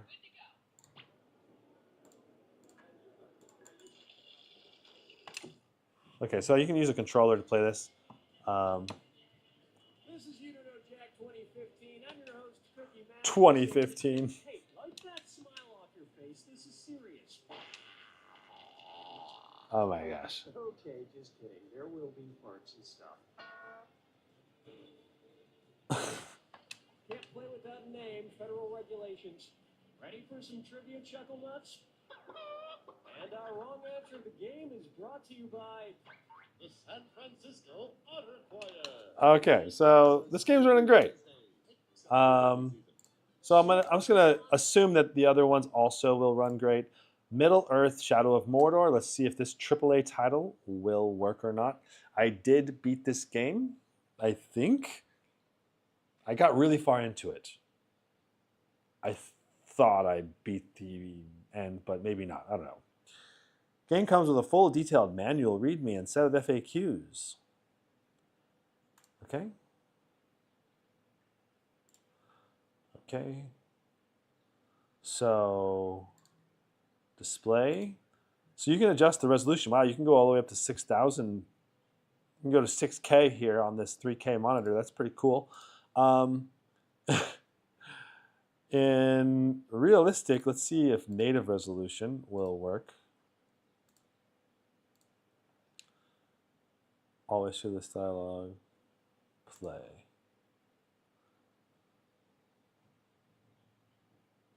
So Shadow of Mordor, Middle Earth. It's like in between, I think, between the Silmarillion and the movies. So like the orcs exist and there's Mordor and you're like an elf spirit / elf person and you are like cleansing part of the land of the orcs and you like, it's really fun combat and it's like an open world single player game. And it's a game I can definitely recommend. It's a lot of fun, especially if you're a Lord of the Rings fan. And the graphics are actually pretty good in my experience. So, no limit. There's pretty much no options for changing the graphical settings. We're at 3K resolution. Advanced options. Okay, so we are on Ultra. All right, we're just going to do the Ultra preset, okay? We'll start there, and then we can go to the low preset if we need to. Oh, look. Did you see that? There was a benchmark. Let's go to the benchmark. All right? So 3K resolution, Ultra settings. Let's see what FPS we get.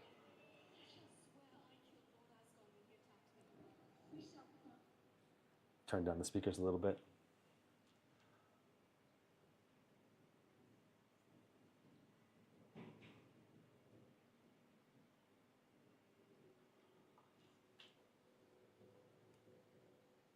Okay, 11 FPS. All right, so we're gonna need to turn down some settings here. I think probably just going for a lower resolution would be my first go-to, you know, because I think we want more FPS than 11. And I don't think this is running natively in Metal, because otherwise we would have the Metal overlay here. But I mean, you can see the graphics here are pretty dang good. We just gotta lower our resolution so that, yeah, 11.4 average FPS. Not great. So I'm thinking for video, if we can go down to, yeah, I'm thinking this is going to be the resolution we're going to need. Let's try benchmark again. Too bad we can't set like 1920 by 1200, but got to do what we got to do.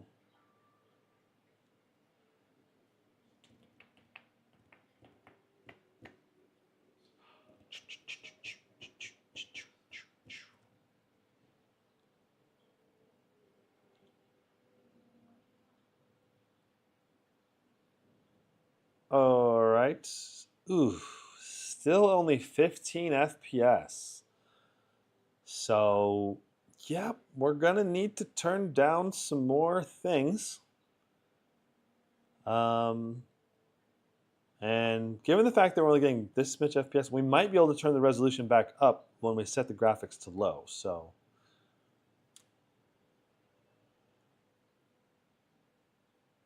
but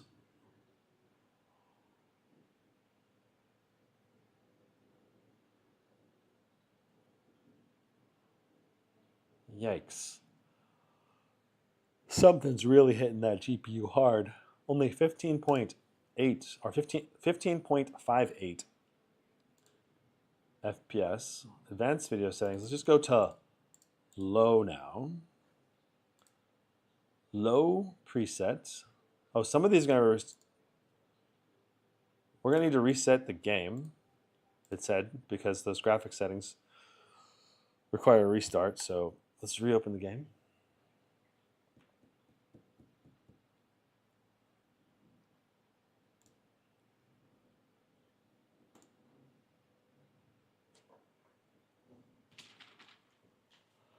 So chat, what do you think so far of the MacBook Pro M5 gaming capability? Some games, like Baldur's Gate 3, I'm very impressed. Cyberpunk, also pretty impressed.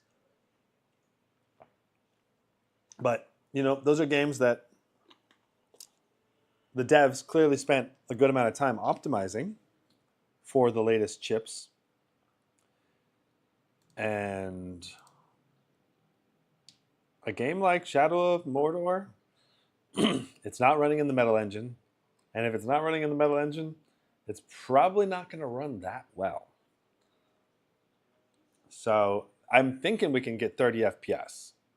I'm thinking on low settings with the... Wow, we still can't. Still at 16. Still completely unplayable, pretty much. So lowest settings and lowest settable resolution, and it's still just chugging along, just barely.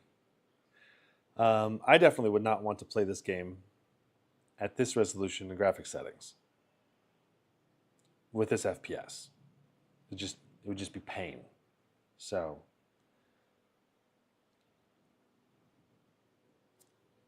yeah, don't buy Shadow of Mordor for the MacBook Pro M5 at this point, at least. You know, if you had a really powerful, like, I don't know, the M4 Max, maybe you could get into the playable range, but yeah, No Man's Sky. All right, so let's see how optimized No Man's Sky is. No Man's Sky, of course, has gone through so many different iterations and improvements over the last few years. The game is no longer anything like it was at launch. And the devs have really come through and improved it. Let's see how the optimization is on a MacBook. Fingers crossed, it'll be playable. Also do the Zephyrus G14 5060 test. Yes, I plan to do them, but this live stream is just literally figuring out which 10 games should we test together.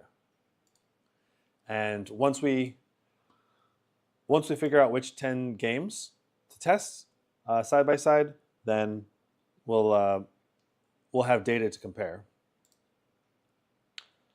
So things are looking pretty good.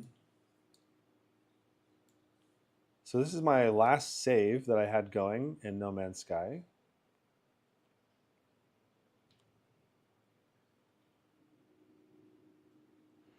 So No Man's Sky originally was just like this really basic survival space game where you basically would shoot rocks and could deform terrain and see weird creatures. And that was about it. But now you can like build your own customization, customized ships. Like there's way more diversity in the plant life and worlds and what you can do. And they added a big story campaign and like a whole bunch of stuff. So anyway, let's check out our video options and see what we're set as. All right, wow, we're set to the full resolution right now. Let's go no VSync. Let's take off our max FPS.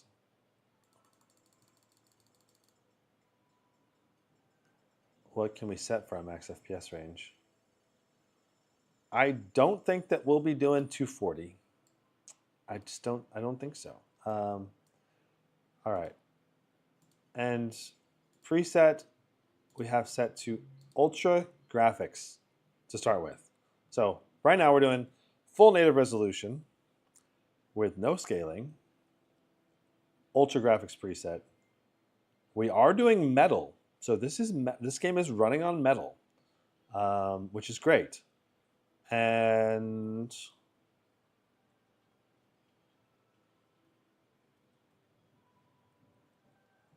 let's just run all of this. Okay. MetalFX quality is set to quality. I think this is good for now. Apply these changes. And let's see what we get. Wow. It's actually kind of playable. Not great, but 28 FPS. You know. Whoa. I just tore a hole in the ground. It is, like, I can't believe this is even remotely playable right now.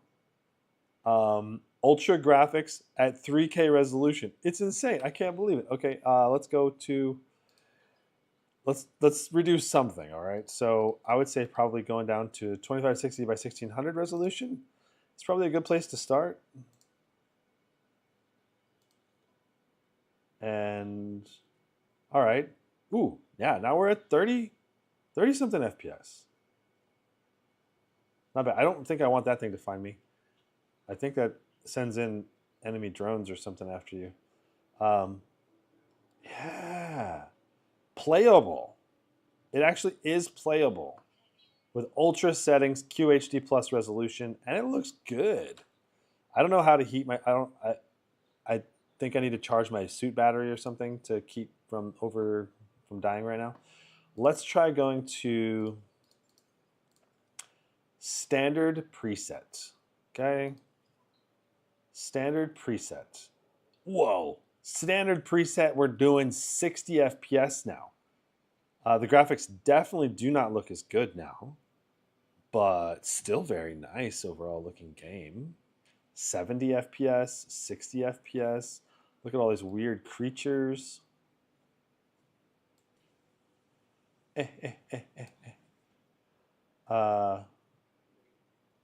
Extreme weather. I'm freezing myself right now.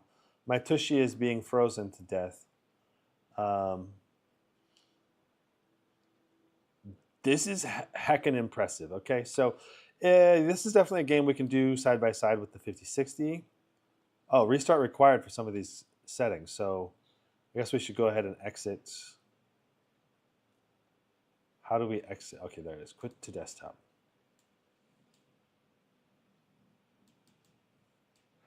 Nice. So No Man's Sky, extremely playable. And this is definitely a game we should use to compare against the RTX 5060 for total, benchmark performance capability. This is really nice. Is the Mac plugged in or on battery? It's currently plugged in, but you get like the same performance plugged in or unplugged. In my experience so far, in all the games I've tested with that, and you get about 15 minutes of gameplay for every 10% of battery life in my testing with Cyberpunk running at 60 FPS. Looks like we seem to have crashed. Let's force close it and reopen. Obviously, if you play a really lightweight game, maybe like Balatro or Slay the Spire, you might be able to really extend the battery life. I'm not sure. But playing a heavy-duty AAA game at 60 FPS in the Metal engine, you can get like basically 2.5 to 3 hours, which is quite a bit longer. You know, that's quite a bit longer. Sure, we'll do creative. I don't want to have to worry about trying to survive.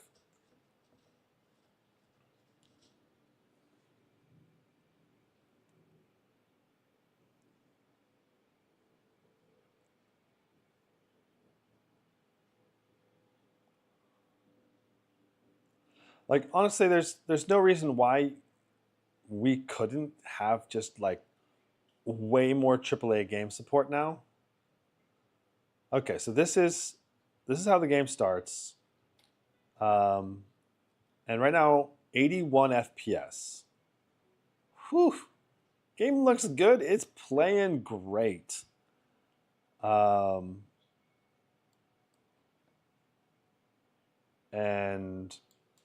use the mining laser to gather resources. All right, so basically you got to shoot a whole bunch of stuff now. Gather resources, and then you can like explore the world and all of that. You know, if you're in survival mode, you have to like manage all your energy and food and suit stuff, and it's a lot harder. But yeah, so we're getting 60, 70 FPS on low. Let's say that we didn't care about going as high a resolution. All right, let's just say we went to Ultra Graphics again. Ultra Graphics QHD. Okay, yeah, the game clearly has better visuals now. Like the particle effects, the dust, the lighting system, it does look a lot better. And we're still getting around 60 FPS, 50 something FPS. So this would be probably a much better way to play the game.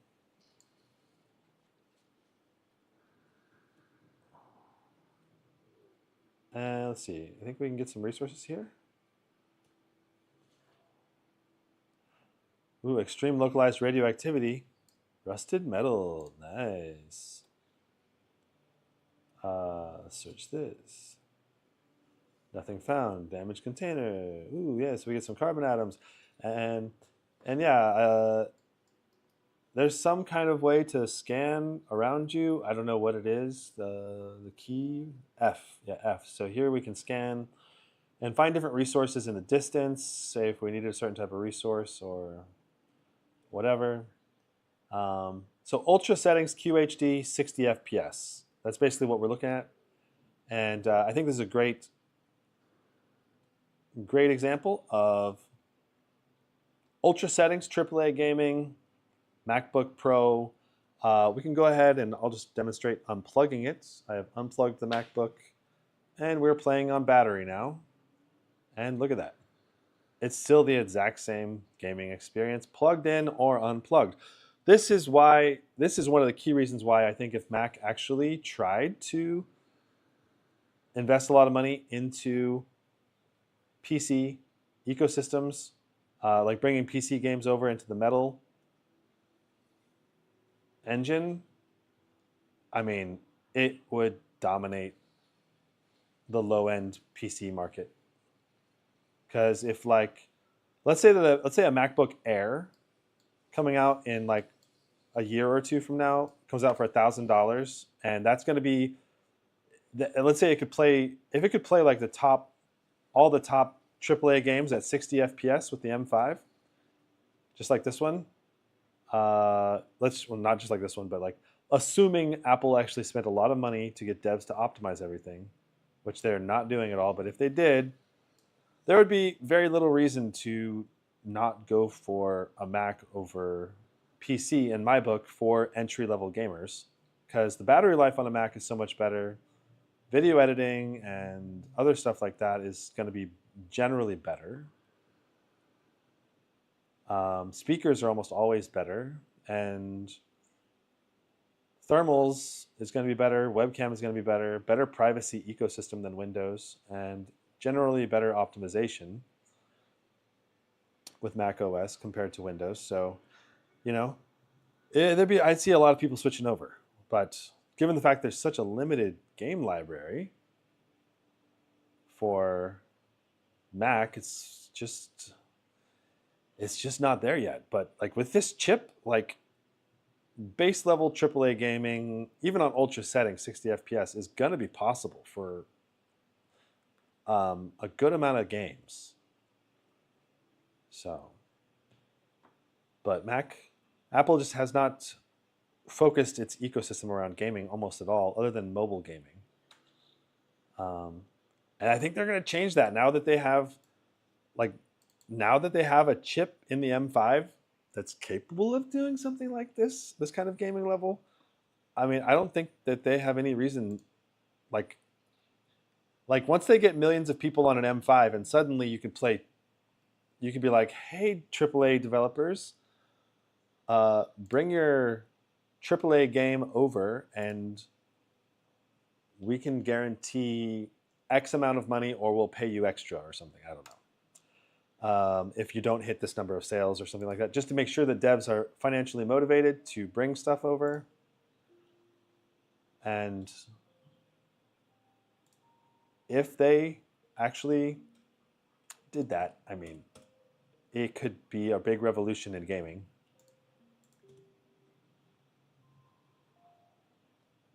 I think we are probably like a few years out from that if Apple were to actually try to do that, you know? So this is called Osmos, I believe. And this is a game, it's kind of like Snake IO if you've never played that. But basically the bigger circle wins the fight. And it's like a puzzle game. It's really fun. But it's not a very long game. It can be beat in like an hour or two. But that one worked fine. Overlord. 32-bit applications are no longer supported. Okay. Guess we're not doing that one. Paladins. I've never actually played this game, but I think it's like a first-person shooter Dota 2 or something like that. I don't know. Let's see if it runs. The problem is air models don't have fans and it causes some heating, hence automatic performance drops, and considering most entry-level get airs. Yeah, but the thing is, I don't think this is using even that much wattage. When we pull up the Metal engine, maybe it shows us the wattage, but I think it's only like 30 or 40 watts, which may be, I don't know, like the whole power adapter is only 70. So the GPU is probably not taking more than 40 or so watts, which, I don't know. They might need to have some active air cooling in the air to make that happen. But you're right. But I'm just saying, like, if they can make the M5 chip and a laptop for $1,000, then you get entry-level gaming that could even do mini AAA games at 60 FPS ultra settings, especially if you use a lot of legacy titles. Like, there are so many older AAA games that if they were brought into the Metal engine, they would probably go 120 FPS even. You know, and then once there's millions of Mac users that have hardware that's capable of doing this level, like the M4 Pro and the M4 Max, yeah, those could play games before too, but the amount of users that actually had those were way less. Most people would go for the entry level. And so once the entry level gets to a certain level of performance, Apple's motivations to bring devs into the Mac OS ecosystem, I think, goes up a lot more. I think. At least that's what I would do. If I was Apple, though, Apple obviously does a lot of things that I would not do. So Paladins does not appear to be running. I don't even know if Paladins is an active game at this point. I'm guessing it's not. It's not running. So Path of Exile, let's see if Path of Exile will run or not. Dun dun dun. I have not tested this one yet. Okay, so Path of Exile even has Metal Engine support. Ooh, I wonder if Path of Exile 2 will ever get Metal Engine support. Let's at least go to full screen.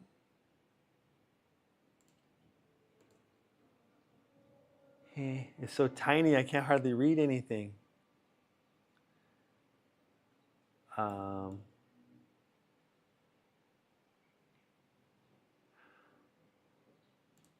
Okay, I think I may have crashed it when I turned off triple buffering. Because all we got right now is our little Mac squiggly wheel, color wheel, whatever.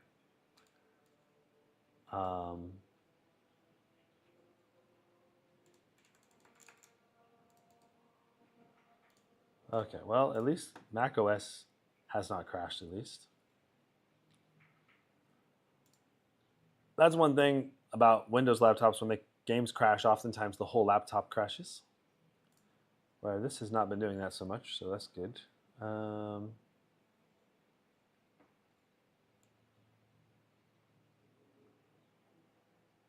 Anyway, I mean, I'm all for competition with NVIDIA. In particular, that would be sweet. I mean, if Macs can compete with NVIDIA in the gaming space, I think ultimately that would lead to lower prices for gamers and more options for gamers. So that's all good to me. But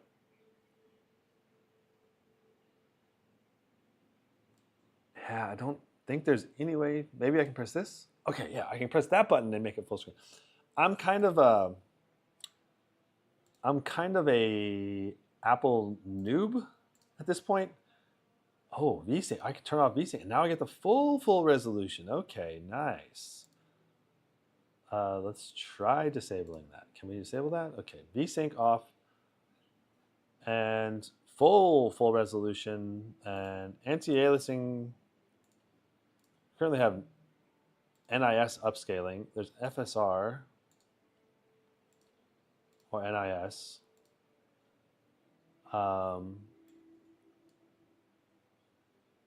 Let's see what the defaults. Let's see what the defaults do at this resolution. Okay, so I have a level 2 character. I basically loaded this game, and I was like, okay, top-down action. I don't know. I wasn't sold on the combat initially. But now that I've played Path of Exile 2, maybe I should come back and beat this one.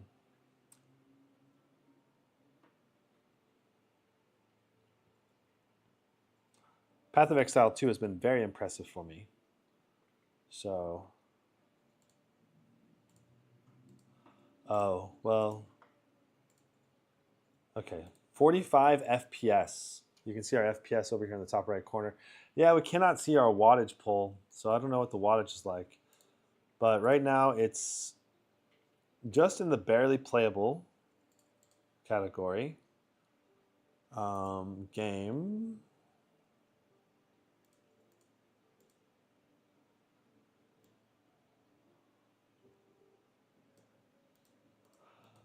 I was hoping I could use WASD to move around just like it did in Path of Exile 2, but I guess not.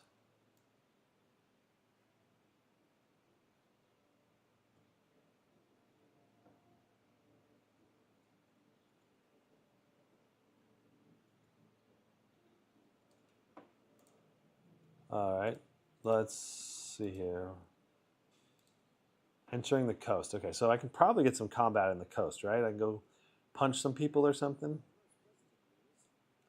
I'm really impressed that we're running 3K resolution and still getting playable frames.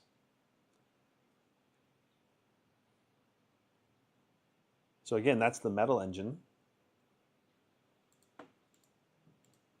54 FPS.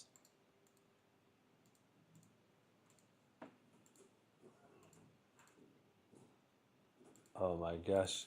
I'm gonna die. I died. I don't know any skill. Do I have any skills? Double strike.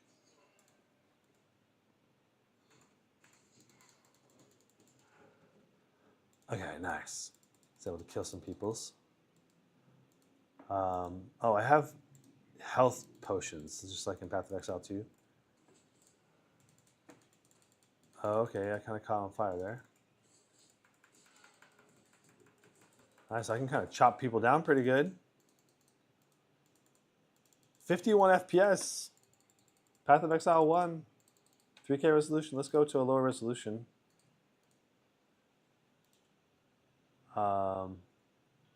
Going to 50%. Wow, still 60 FPS. So our FPS actually did not go up that much. And now we're getting all these little artifacts and jaggies. Actually, let's just go back to the full. And let's go to FSR. And let's go to balanced. I don't know. Is it locked to 60 FPS? Because we're only getting 59 point something something. Okay, so you know what it is? I think we're CPU bound, so we're not going to get over 60 FPS no matter what we do.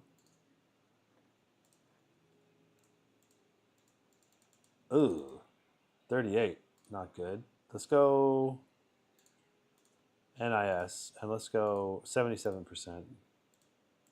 Okay, so now we're getting 67 FPS. The game looks good. And there's pretty much no stutters. This is like a perfectly smooth playable experience. Let's try over here. Let's try chopping a few more people. And then, you know, I want to get a comparable benchmark, which this is probably the closest thing we're going to get. 77% render, NIS upscaling. And let's do shadows plus global, ultra. Just set everything to max.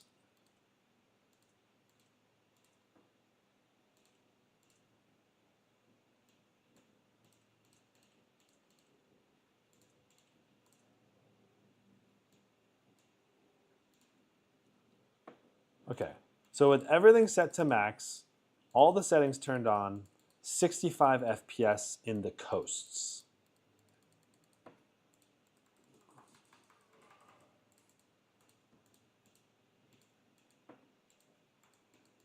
Which, in my opinion, is quite nice for a computer that can completely play on battery life just as well.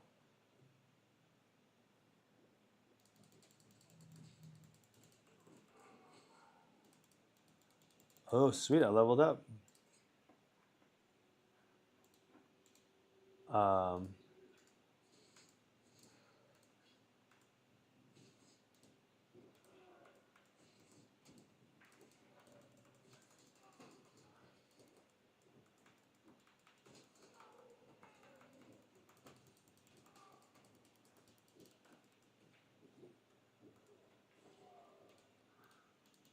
Okay, so there you go.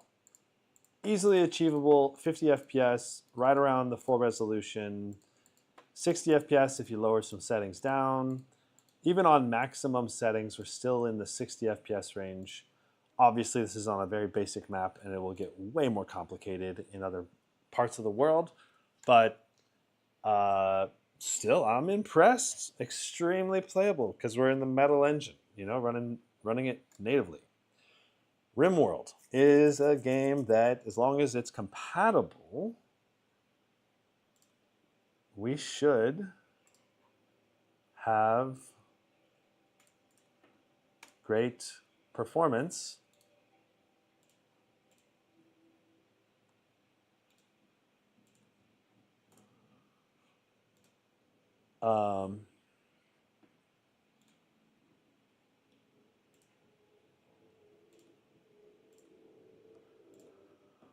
I have not played Rimworld very much. I'm just trying to get into the world map area here.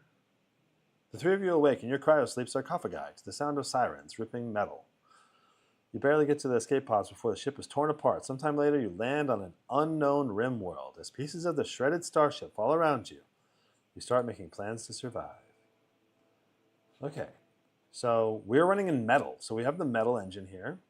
We're doing 3K resolution, 100 FPS. Yeah, this is going to be very, very playable.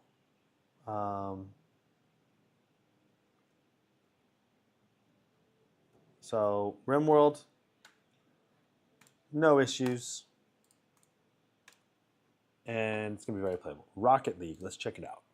We got like 10 more games to go through, it looks like, about. And then we'll that'll be all 48 of the games that we tried to run. Gendor Temp says, yo dude, do you test compatible games only or via simulator? Also, if you remember, what settings do you have in your Valorant on YouTube shorts for the 9955HX 3D versus Intel 275HX? I can't remember the settings off the top of my head, but I'm pretty sure we had Valorant on the highest settings there. And what was your other question? Are you testing the games? Compatible games. So I'm testing, right now what I'm doing is I'm testing any game in my Steam library that claims to be Mac OS compatible. That's it. Like I have, 290 plus games in my Steam library. And when I click this little Mac OS button, it shows me only the games that are supposed to be compatible. So we're going through them and just trying to open them all and seeing which ones are actually compatible, because quite a few of the games just refuse to open or refuse to go past the loading screen or throw an error when you run it. Like Rocket League right now is 74 hours playtime.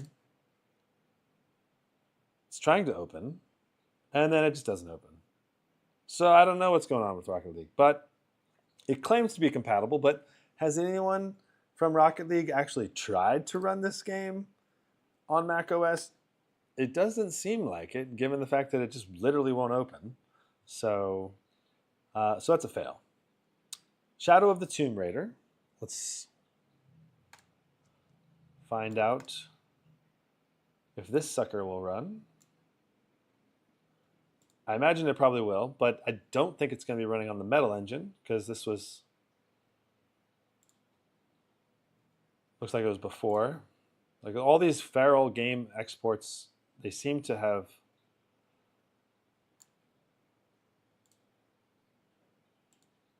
be not running on the Metal engine. There's pretty much no advanced options that I can set in here. We're just going to try QHD plus resolution and see if it works or not. I mean, the M5 is clearly going to be capable of running this game. And look, we have Metal, so it's running on the Metal engine. So we should expect some great performance. Could you run Red Dead Redemption 2 as well? Is there Metal support with that one?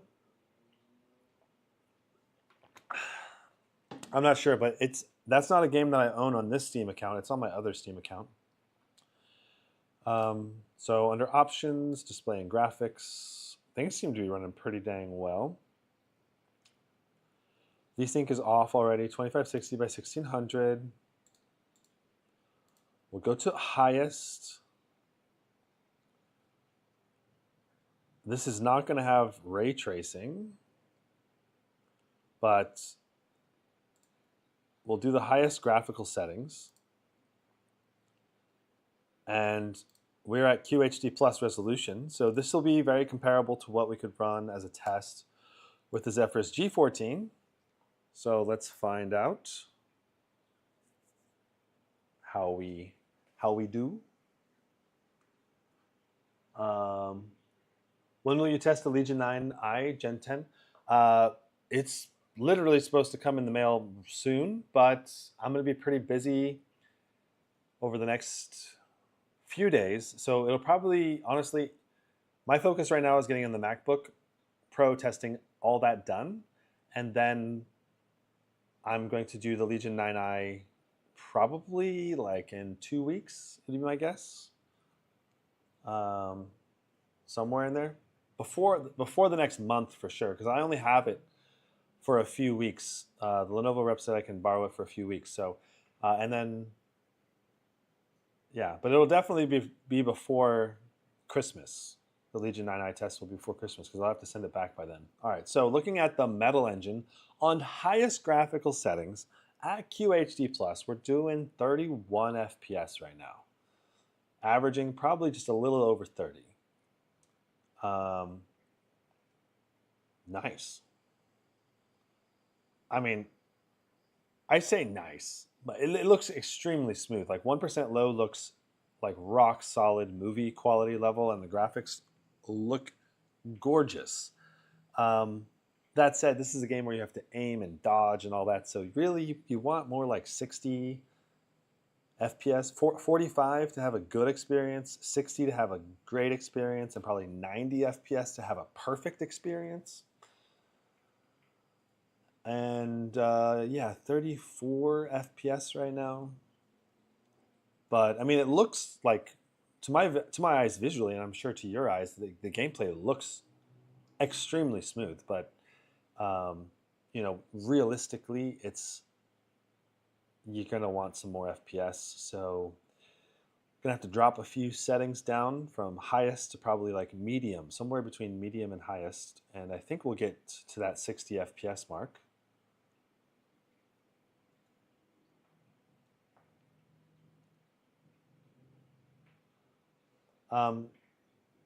Let me Google if Red Dead Redemption has Metal engine support or not.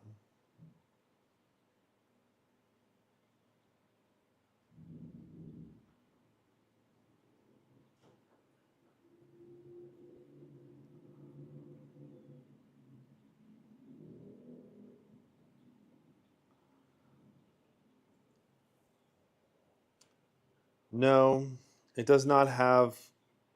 It has DirectX 12 and Vulkan, so Red Dead Redemption would probably run like crap on this if it can run at all.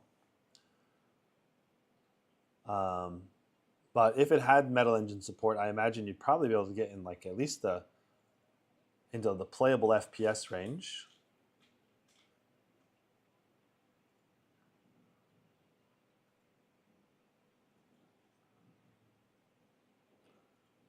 And I mean, at least if you're hitting consistently above 30 with 1% lows that are also above 30, I mean, I would consider the game playable. So based on this benchmark, I'm thinking it would probably be playable. But average FPS says 37? Really? We almost never saw 37. Okay, let's try low.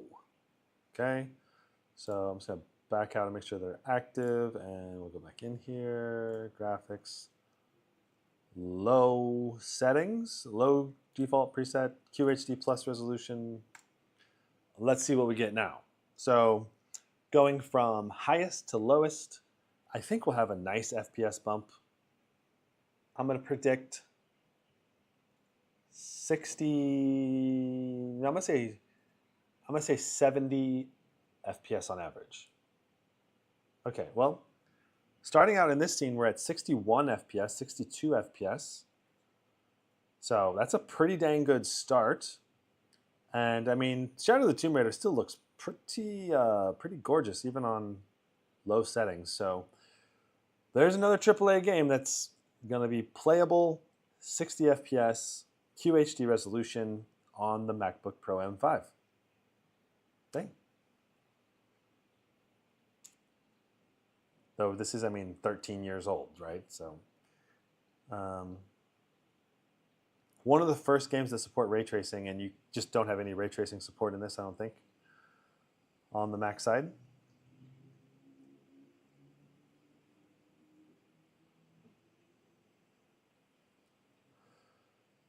All right, 58 FPS, 56.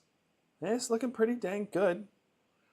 You're probably gonna if it was me, I would probably play with lower settings, maybe medium settings, and then set textures up to like high. And then that would probably be a phenomenal gaming experience, probably over 45, 50 FPS in almost the entire game, and it would probably be very good. Okay, checking chat. Hey, can you tell me which is the best laptop with the 5070 Ti right now? I would say probably the Strix G16 with the 9955 HX3D with a 5070 Ti. That would be the one I would go for if I was going to go for a 5070 Ti. That said, if you want something more portable, the Zephyrus G14 or G16 with a 5070 Ti are also excellent. The Lenovo Legion Pro and Legion Pro 7i are excellent. Other 5070 Ti's, the best bang for the buck ones will probably be like the HP Omen Max 16 or maybe the, I don't know, maybe the Strix G16 with like a lower end CPU, because you can probably get that for under 2K.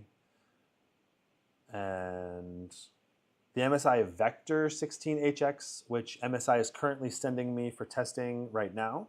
It should be in the mail at some point. I don't know when I'm going to get that, but hopefully I'll be able to test that before the end of the year. That is going to be an excellent bang for the buck budget version of a 5070 Ti. I think we've seen that price as low as $1,500 or something like that for a 5070 Ti. Maybe $1,600. Yeah, very insanely good value there. Yeah, between the HP Omen Max and the MSI Vector, those are the two probably best value 5070 Ti's, but in terms of best average FPS, the 9955 HX3D with a 5070 Ti is going to be an esports monster. Okay, average FPS is 60. Nice. So Shadow of the Tomb Raider at QHD resolution, 60 FPS on low, 38 on highest graphical settings. Civilization 5. Let's see if it'll run. I think it will. Civ 5. I think the whole Civilization series generally has been very iOS and Mac OS supported. You can see I have 138 hours of playtime in Civ 5. Very fun game. If you like strategy games. Okay. And Civ 5 also, I think Civ 5 still has more players than Civ 6 or Civ 7 in terms of daily average players. I think that comes down to like the aesthetics and strategy and the way they changed Civ 6 and 7 were not as popular. And the fact that Civ 5 is just such a good game that you could play it for like probably 2,000 hours before you get bored of it. I don't know. There's so much replayability with this game.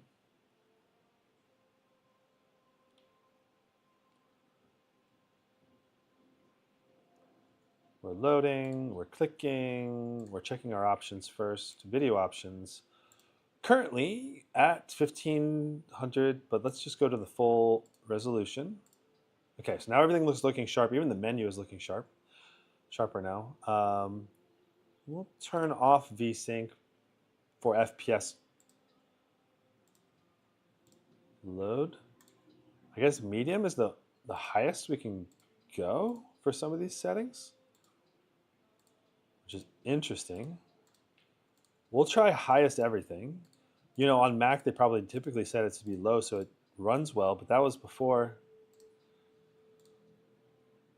the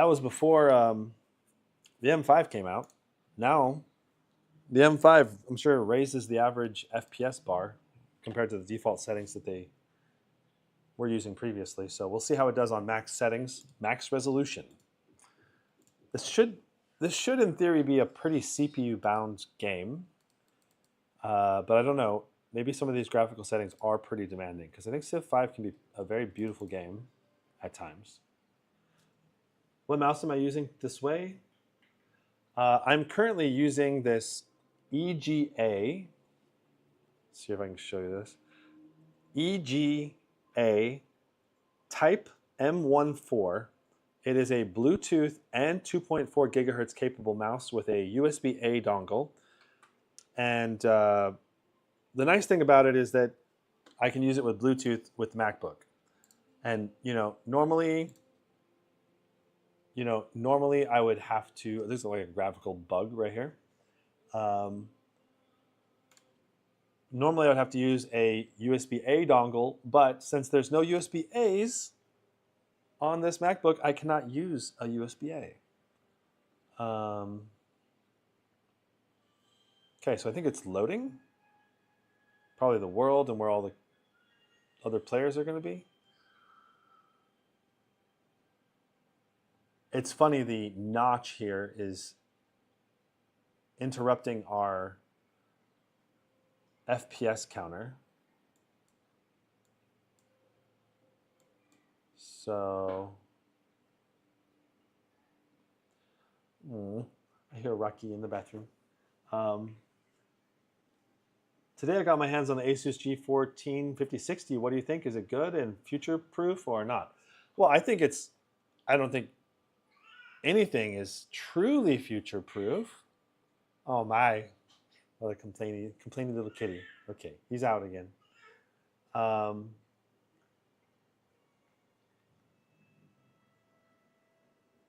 So I have not done all my testing on the 5060 version of the G14 yet, but I was very impressed with the 5070 Ti version of the Zephyrus G14, and I'm assuming it's going to be like an identical gaming experience. So this is taking a long time to load. The game is currently processing other players' turns. All right. We are playing as Washington in America.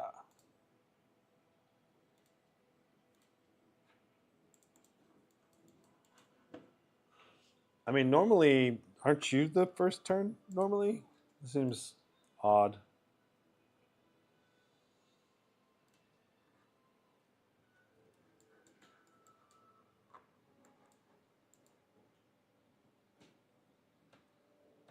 I wonder if it's stuck.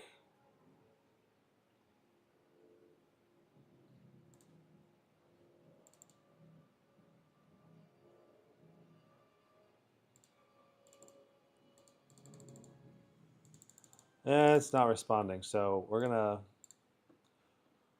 close and reopen this bad boy. Welcome to Mac Gaming, everybody.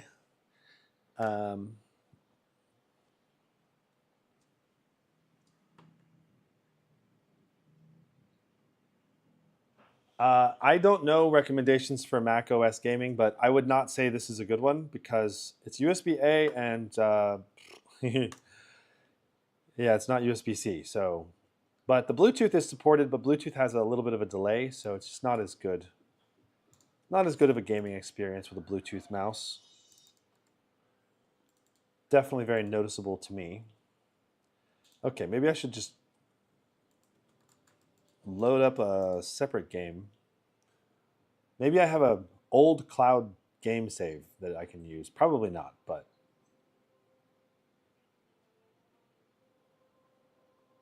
do.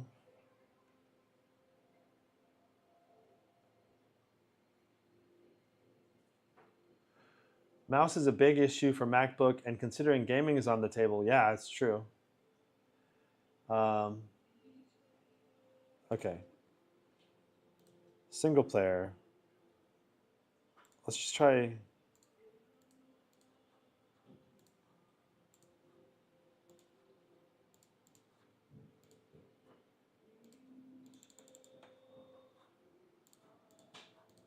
Oh my.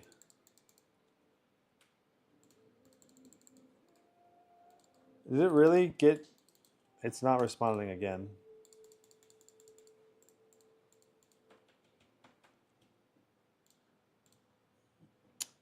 Well, I just want to keep saying that's Mac Gaming for you. But, I mean, it's called devs that don't really do that much bug testing because the user base is so small. So that's why it's Mac Gaming, you know.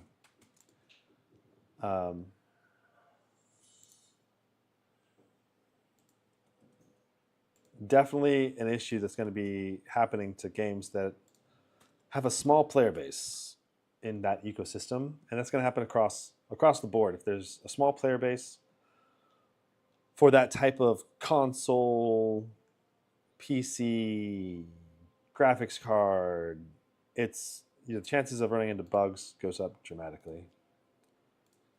It's just,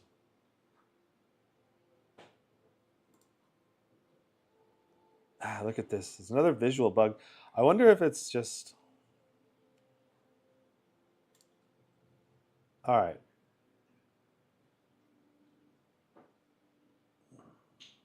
We will give it 30 seconds. And if it won't load, then we're just going to consider this game as kaputs. All right.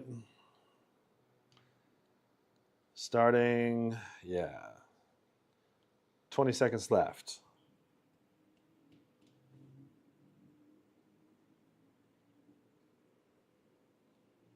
Synapse came to macOS, so Razer is now a possibility. Nice. Okay, well, maybe. I don't know if Razer Bluetooth mice would have better response rate. I don't know how Bluetooth still has terrible response rate. I just feel like it should just be better by now. All right, and that's all she wrote, folks. No dice. Maybe we would have been able to get it to work if we spend more time or waited longer, but it just won't work. So Civilization 6. Let's see if Civ 6 has more support or optimization or workiness to it. We'll find out.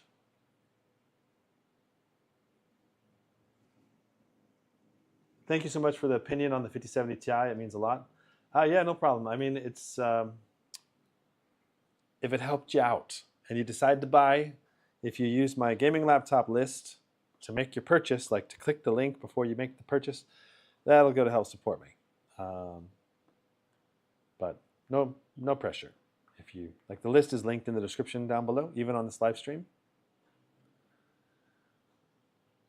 I'm gonna try to make some buying guides coming up for, you know, all the Black Friday deals and November deals. Really, there's a lot of deals starting basically like around now. So I'm like, I should really make some live streams going over like the top 10 deals I can find like every few days. I should really do that if I want to make money as a reviewer. That's kind of what you got to do during November and Christmas prep. When will the Asus TUF F16 review? Civilization 6 is damaged and cannot be opened. You should move it to the trash. Really? Really? What is this? What is this? Oh my gosh, I've never seen that error before. Never. It'd be like, usually if you're in PC, it would be like, Steam has detected that files no longer have integrity. We should double check. We should verify the integrity of the files. Okay, so Civilization 6 basically is a uninstall and a reinstall, but I mean, I just installed it a day ago, so we don't have time to download 23 gigs. Let's try Knights of the Old Republic. So this is a legendary game that I watched my roommates play a lot of, but I never finished it. I only started it. I've started it on like my iPhone, played a couple hours on the iPhone probably, and then yeah, it's basically one of the first Star Wars games that has just really good RPG elements and good story from what I hear. Let's see if we can make it the right size. Oh my gosh. Can we not go any bigger than this?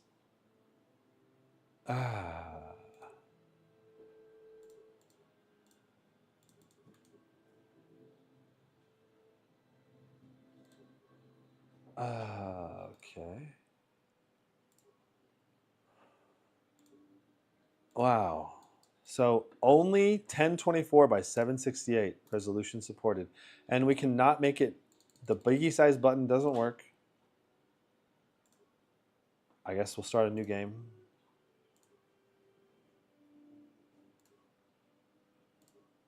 You have to.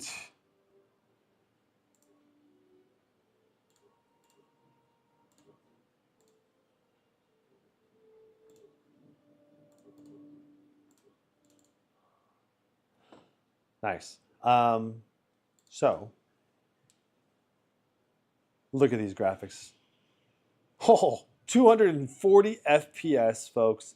240 FPS gaming here on the MacBook Pro M5, everybody. Hello. This is awesome. But it's in a tiny window. So, maybe if I zoom in the camera. We don't have much time. If you fall out of your bunk and hit your head, the Endar Spire is the ship we're stationed on. This ship. You probably don't even know who I am, do you? I'm Brad Helga, with the Republic Fleet. Now hurry up. Bastel is the commanding officer on the Endar Spire. Well, not an officer, really. But she's the one in charge of this one of our primary Vernal equipment. So, the voice acting is really cool, right? Like, since when do you get voice acting?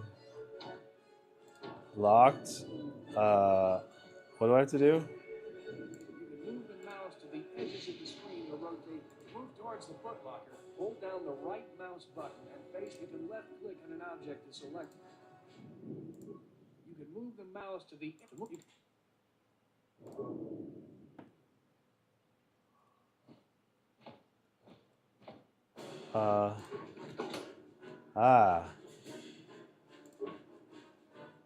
Ooh.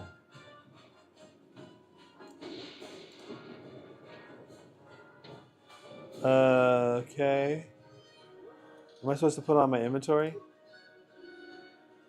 I have never played this game, like, beyond, just the very beginning, so. Okay. So, there we go. I got some clothes on. Okay, let's move out. We should... Okay.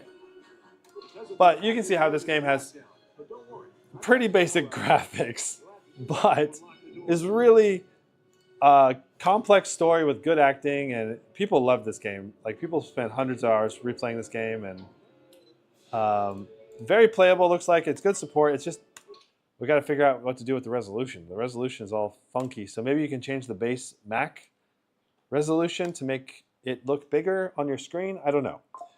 I'll bet you there's something. Stellaris. This is an epic strategy game. I have only played for 16 hours, apparently, but it's so Stellaris is a game where I thought I played this one more than that, but I must have been the other space games. Like I played Homeworld and some other space games a lot.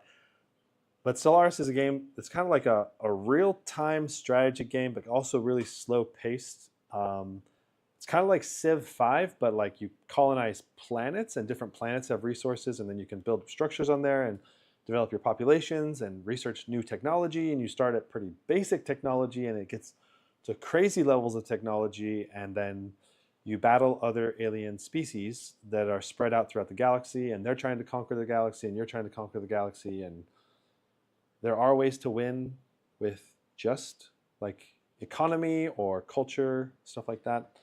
It says it's running, but it doesn't actually appear to be doing anything. Also, if you didn't realize it, we've been on battery the last, I don't know, since No Man's Sky. And we are at 73% left. I don't know how long we've been on battery, but we've been on battery for a while. Like 7 games, 8 games. Shadow of the Tomb Raider was benchmarked on battery. But like I said, performance doesn't seem to matter, whether you're on battery or not. So Stellaris still is not loading. Let's try it one more time. And if not, I'm going to assume that it just is a defunct game that actually does not have Mac support, is my guess. So yeah, this is why it's important not to trust so-called claimed Mac support and to actually test the game, you know, because yeah, this does not seem to be going. All right, we'll stop Stellaris. What about Tomb Raider? So this is the original Tomb Raider, not Shadow of the Tomb Raider, which is the sequel to this game. And since Shadow of the Tomb Raider runs, I am guessing this is going to run just fine.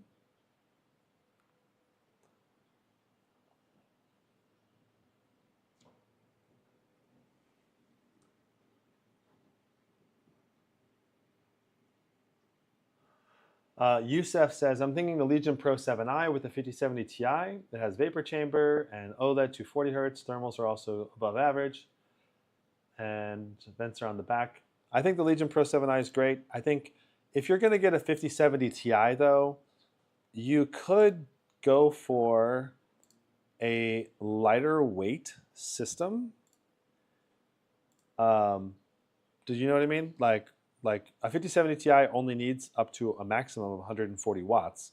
So you could go for something like the Zephyrus G16 and get like very similar performance to the Legion Pro 7i, while getting a much more portable system with better speakers. And it's still an OLED 240 Hz, for example. So like, I think I would probably prefer a Zephyrus G16 over the Legion Pro 7i, but I think the Pro 7i, especially if you value CPU performance, would be the lot better choice. But also if you value CPU performance, then just go for the 9955 HX3D, because that's going to be the best CPU performance, unless you get the 5070 Ti with the 9955 HX3D in the Legion Pro 7, which I think came out a little while ago. So, okay. Going to Tomb Raider here, options, graphics. Wow, this menu is wild. 2560 by 1600 VSync. Let's turn that off. Full screen on. Quality we'll set to ultimate and apply that. Advanced. So we're on ultimate. All right. And does this have a benchmarking tool at all? I don't see a benchmarking tool. Oh, they do. They have a benchmarking tool. Cool. That's a lot easier than having to find a place in the game. Oh, yes. 42 FPS, QHD plus, Tomb Raider. So definitely in the playable FPS range. And the graphics look gorgeous. Like, it looks really good graphically. So, and look at that frame rate, frame time graph. It's like just really consistent. So I think, I think this would be a very playable experience, even at these, low 40s. But like I said, in this game, you probably want to target more like 60, maybe 90 ideally, but 60 would be a lot better than 40. But as long as the frame time graph is like perfect, then 40 is fine. Like 40 will still feel pretty good.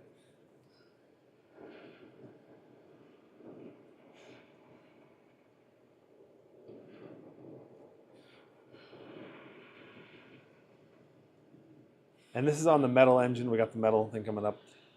Average FPS was 40.9. All right, let's go to lower settings.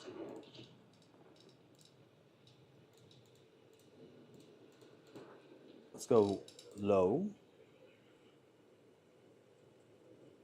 We'll apply. We'll wait. And we'll do benchmark. So we'll see what we get now. Wow, 167 settings, but wow, those graphics do not look that good anymore.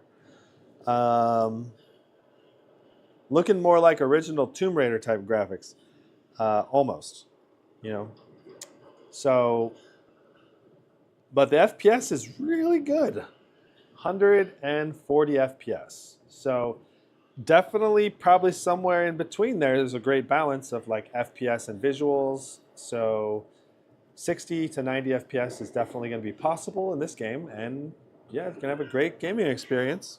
Hi, buddy. You want to come up and watch us benchmark some more? Come here. Yeah. Hi.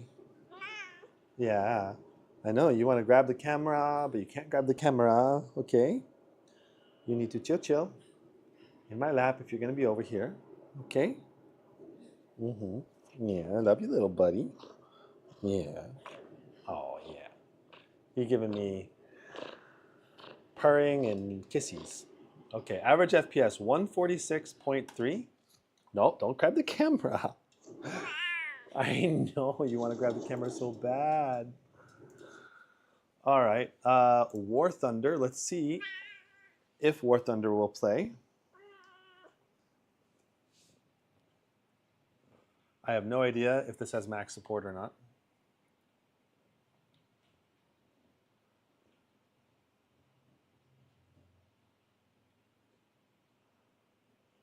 This is a kind of like World of Tanks, I believe. You get fighter jets and different airplanes, and you fight a bunch of in a big aerial battle with like other players and NPCs mixed together. So, and it's just all about like fighting with airplanes, basically. Yeah.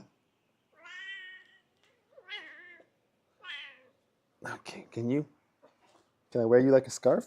Is that a thing? No. What do you think? Is that good? Yeah, is that good? Oh my. Oop, don't. Rocky, you made me exit the game. You can't exit the game. We're just waiting for it to load, so I'll pet you some more. Yeah, you're so cute.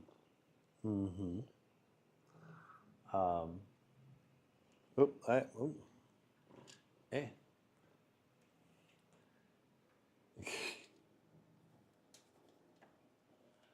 Can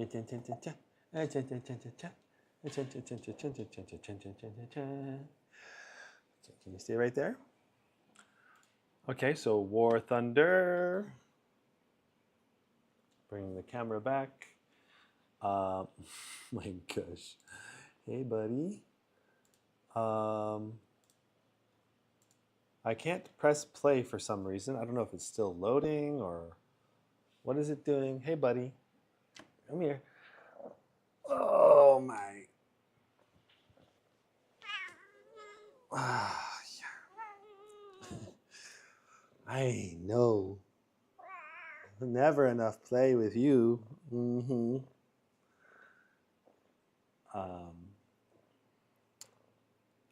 I love Rocky so much, but he is a active little boy who loves to play. Yeah, are you vocal too? Yeah, you like talking? Yeah, you are. So I don't know why this is grayed out still. My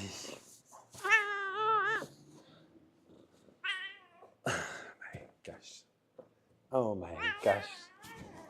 Oh my gosh. Yes. Yes. Hi.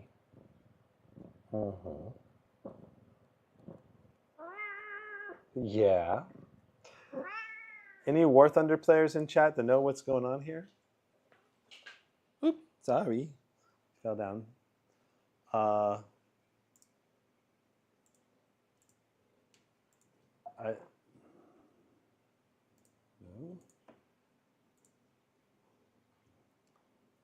Because it's not really giving me indications that it's doing anything, but it kind of looks like it's loading because there's a little bar here that's going by. Please review the cat.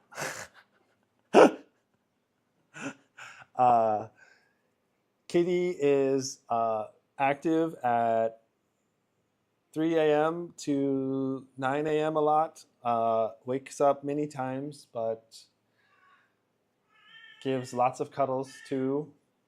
Meows a lot, but the meows are the cutest meows, so worth it.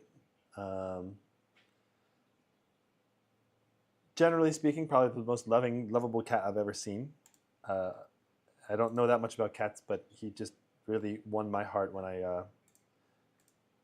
met him in Lumpini Park, and so I had to take care of him because he was just too adorable. I love that it's showing my game keys on live stream.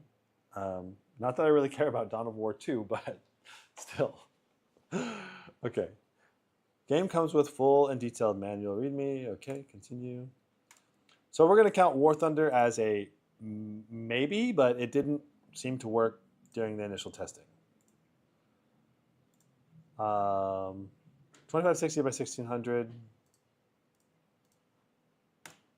And in terms of if I were to actually rate Rocky, I give him a 10 out of 10 for being a cute little kitty cat and being really fun and playful. So, yeah. Where's the Stella, the other cat with mixed eyes, I mean? Well, that Rocky is the one that he has one eye that's like blind. He's mostly blind in one eye. I did take him through eye surgery, but I still didn't give him full vision. Improved his vision a little bit, but he's still an adorable little guy and lovable, but looks like Warhammer 40,000 did not run.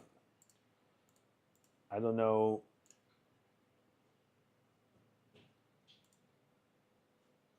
I don't know if we're going to get it to run. We're trying. It seems to stop the moment we try to run it, though. What about Dawn of War 2 Chaos Rising?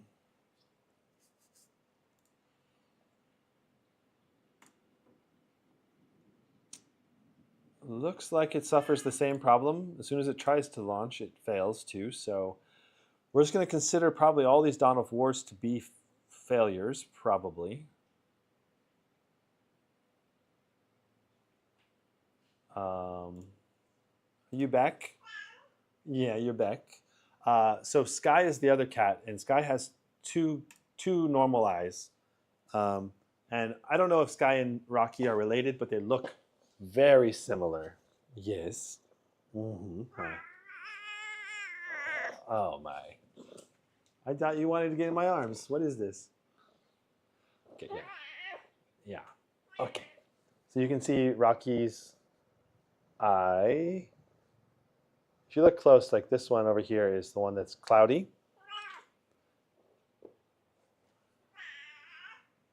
And okay, so Dawn of War 2 also did not work. Let's see if the original Witcher 1 game will work. I think it will, because Witcher 2 is working, so that would make me think it would be compatible as well. HD, high definition gaming. Wow. I bet you the cinematic is epic, but we'll skip it. The Witcher cinematics are almost always epic. CD Projekt, Red, they usually do a really good job. What are you complaining about?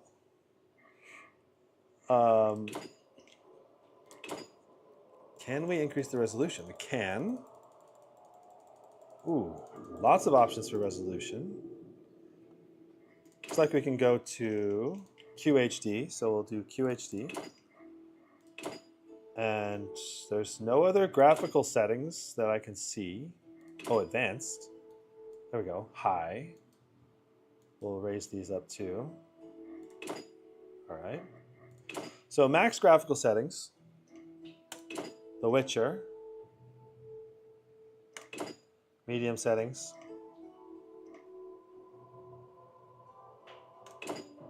Keyboard and mouse combo. And in The Witcher 2 and in The Witcher 1, we both did not. Well, I don't know if I'm not seeing any FPS meters here. The northern kingdoms nursed their wounds for 5 years after the Great War. Plague and famine raged, the death toll unknown. All right, so we're able to skip that.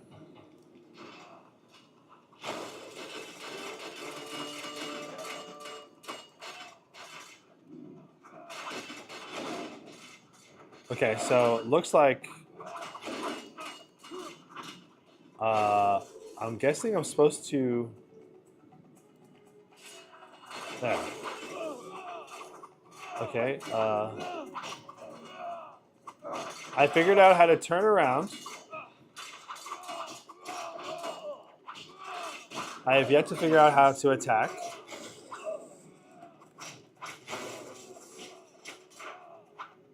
I can dodge left, right. That's good. I can turn around. Oh, I can click him. I have to click my mouse cursor right on him. Oh my. In over-the-shoulder mode, moving WASD keys, rotate the camera, press and hold Shift to unlock and move the cursor. Oh. So once I lock onto him, he attacks the same person over and over. Okay, got it. How do you feel? Fine. Anyone know who the intruders are? Ordinary bandits would never attack Kaer Morhen. That we know, Marigold. You could try some of your famous magic. In due time, Lambert. Yeah, these graphics are not that bad for We need a to really check old the other game. possible passages to the upper Hi. courtyard. Oh my. Okay, cool. And we're clearly above 60 FPS. I don't know what FPS we're doing. Probably over 120. It's a really old game, so it should be really optimized. But so The Witcher 1 and Witcher 2 would easily be playable with the MacBook Pro M5. That's basically what I'm going to say about this. What's happening? They're trying to break down the gate. They won't get anywhere without a battering ram. Shit! What is that? Oh my. Okay. The professor is wanted in... Okay. So, cool. The Witcher 1 and Witcher 2, very playable. Let's recap all the different games and count them up. Okay? So, I am going to try to... I can't get out of this game. Let me just close that for a moment. Slide this over, put that up here, move this here. And I'm going to bring the Zephyrus a bit closer so it's easy to type. And we're going to make a list of all the games that worked like proper. And which games did not work proper. Well, we're not going to care about the ones that don't work proper. We just want to get out of my full Steam library which ones are actually like great versus just okay. All right. And we should be able to go to desktop mode. Yeah. All right. So can I please exit now? Thank you. Cool. All right. So first game we had was Baldur's Gate. Gate 3 was phenomenal.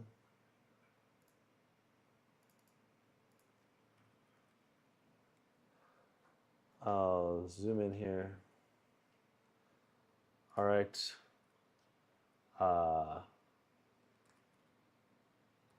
Bloons was not great. Cyberpunk was good. DOTA 2 was great. Fly Dangerous was great. Legion TD 2, just okay, great.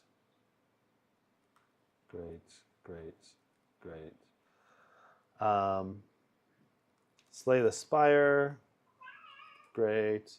Can you get him for now, please?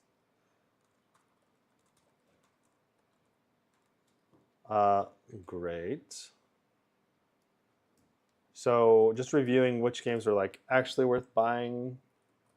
Witcher 2 was great. I mean, we could put all of them in here if we wanted. Counter-Strike 2. Fail. I'm just going to say mediocre. Barely playable. Yeah, that's the better term. Ark Survival. not playable. Fail. Balatro. It's great.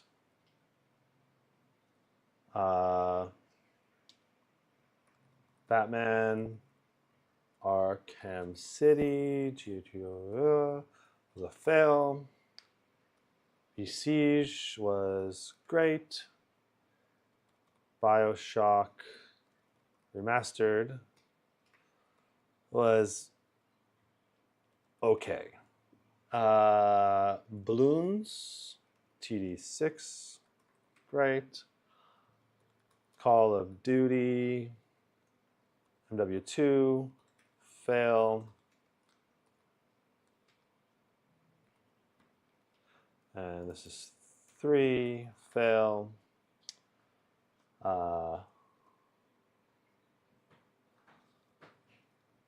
Cuphead was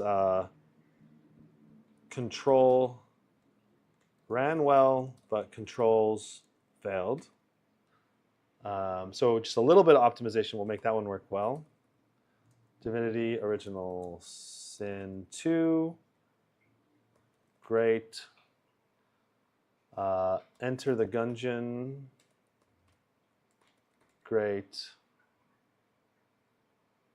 Everspace, fail. Jackbox, great.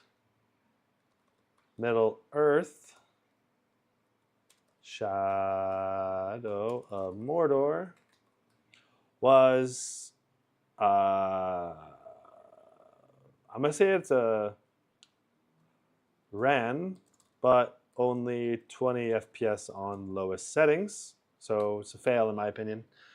No Man's Sky was great. Osmos, great. Overlord was a fail. And Paladins was a fail. Path of Exile was great. Rimworld was great. Rocket League was a fail. Shadow of the Tomb Raider was great. Civ 5 and Civ 6 were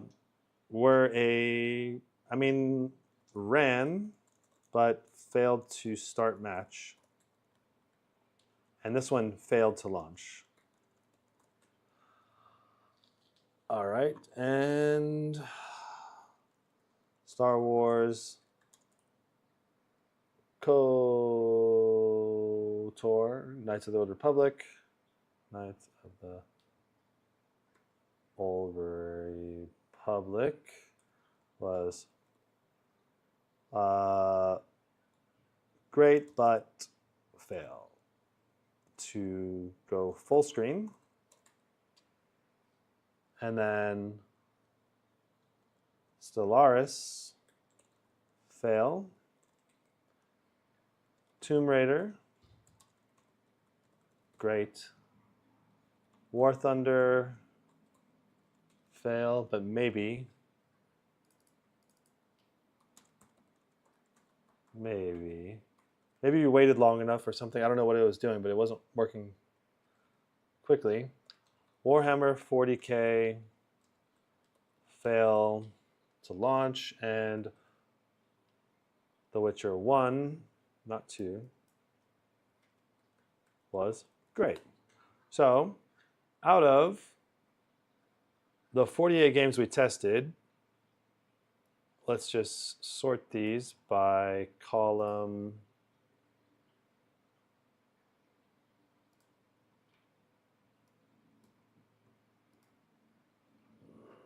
Let's see here. I really just want to do sort by column. Data, sort sheets. I don't want to do column A, I want to do column B. Where's the custom sort?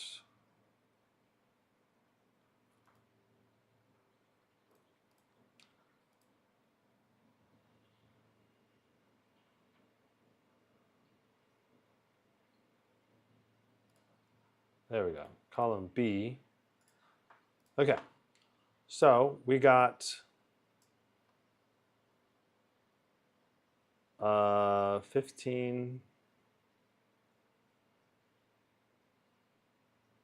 We got 20 games out of my full 290 plus Steam library. We got 20 games that actually ran like perfect, launched.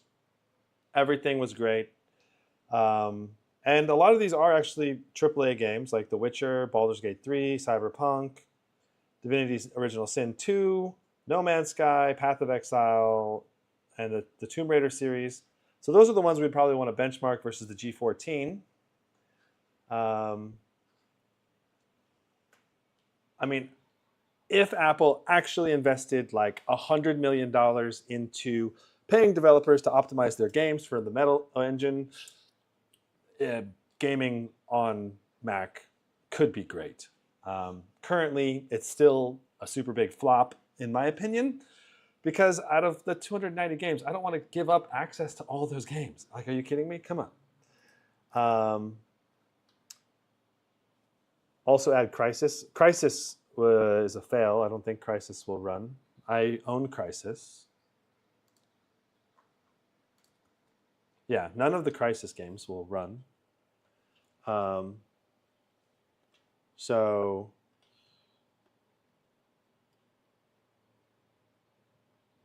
Crysis is like a non-starter, I don't think.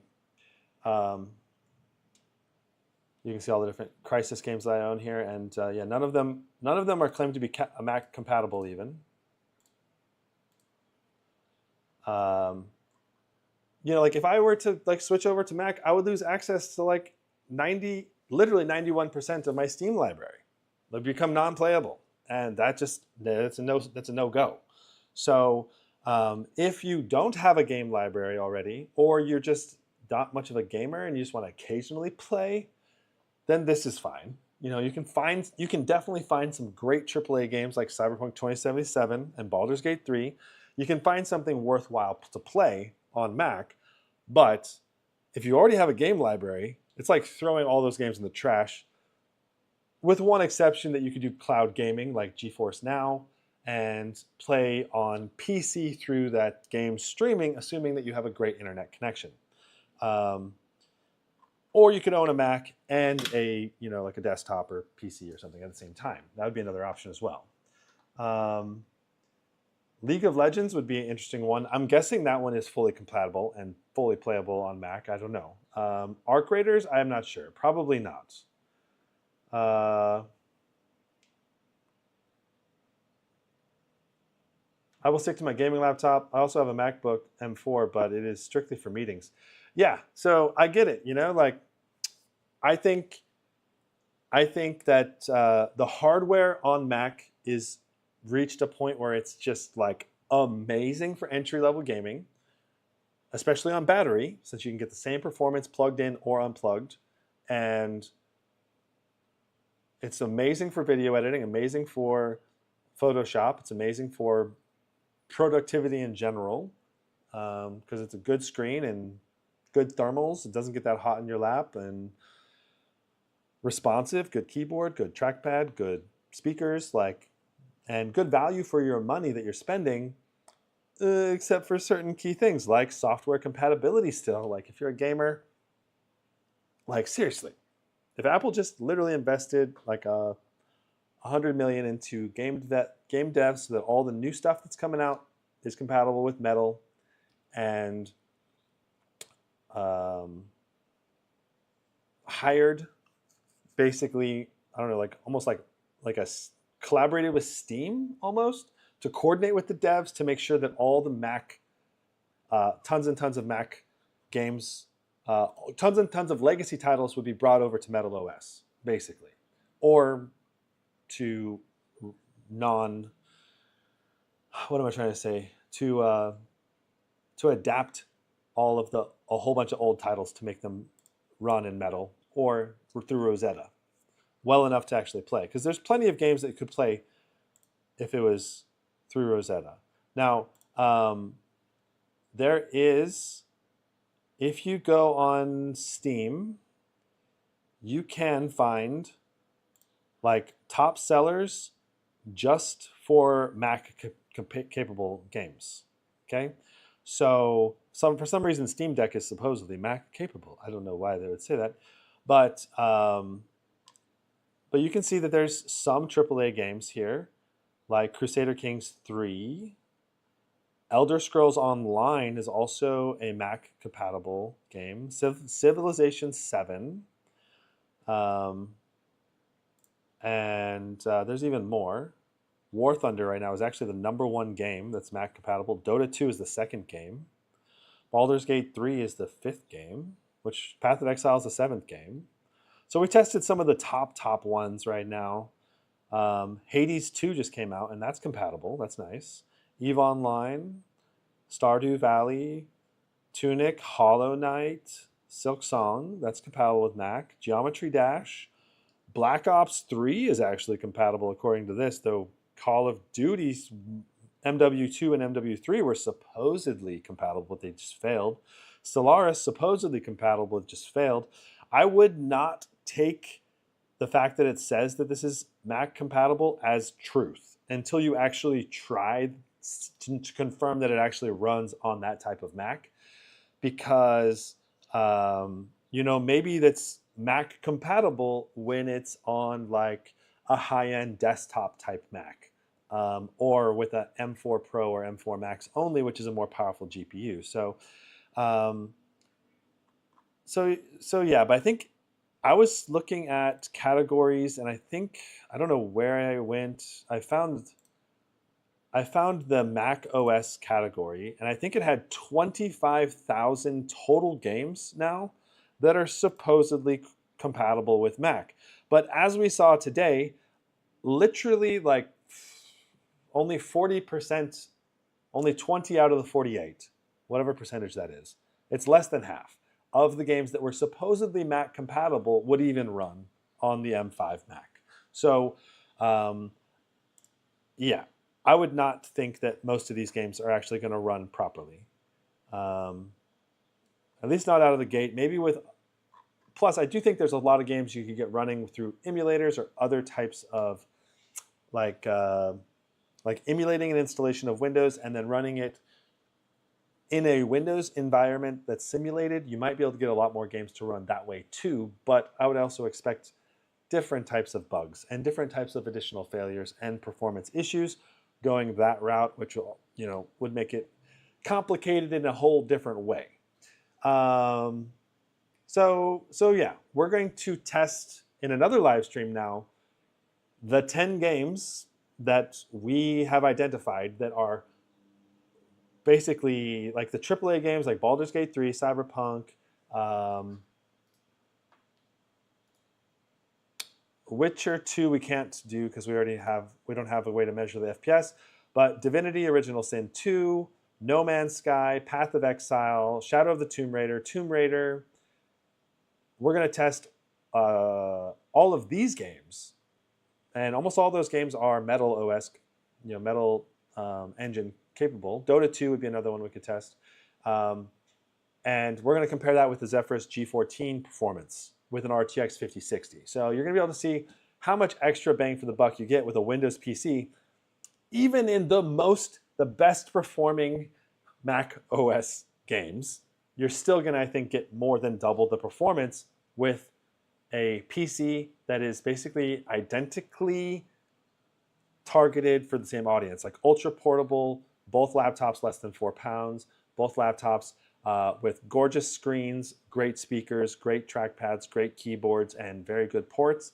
And I think we'll see in the next stream that the Zephyrus G14 just blows the Mac OS, the MacBook Pro 14 out of the water just for raw FPS. Like, yeah, you can get 60 FPS playable in, I don't know, like Path of Exile, but what can you get with the Zephyrus G14? I don't know. Actually, that's a game that's probably CPU bound, so maybe that's a game that the MacBook Pro could win. I don't know, but probably not. I don't think.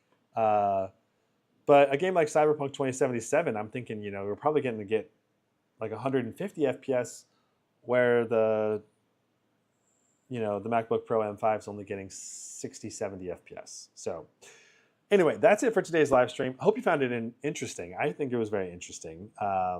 Nice deep dive on what the true, actually accurate Steam gaming experience is like with a MacBook. So anyway.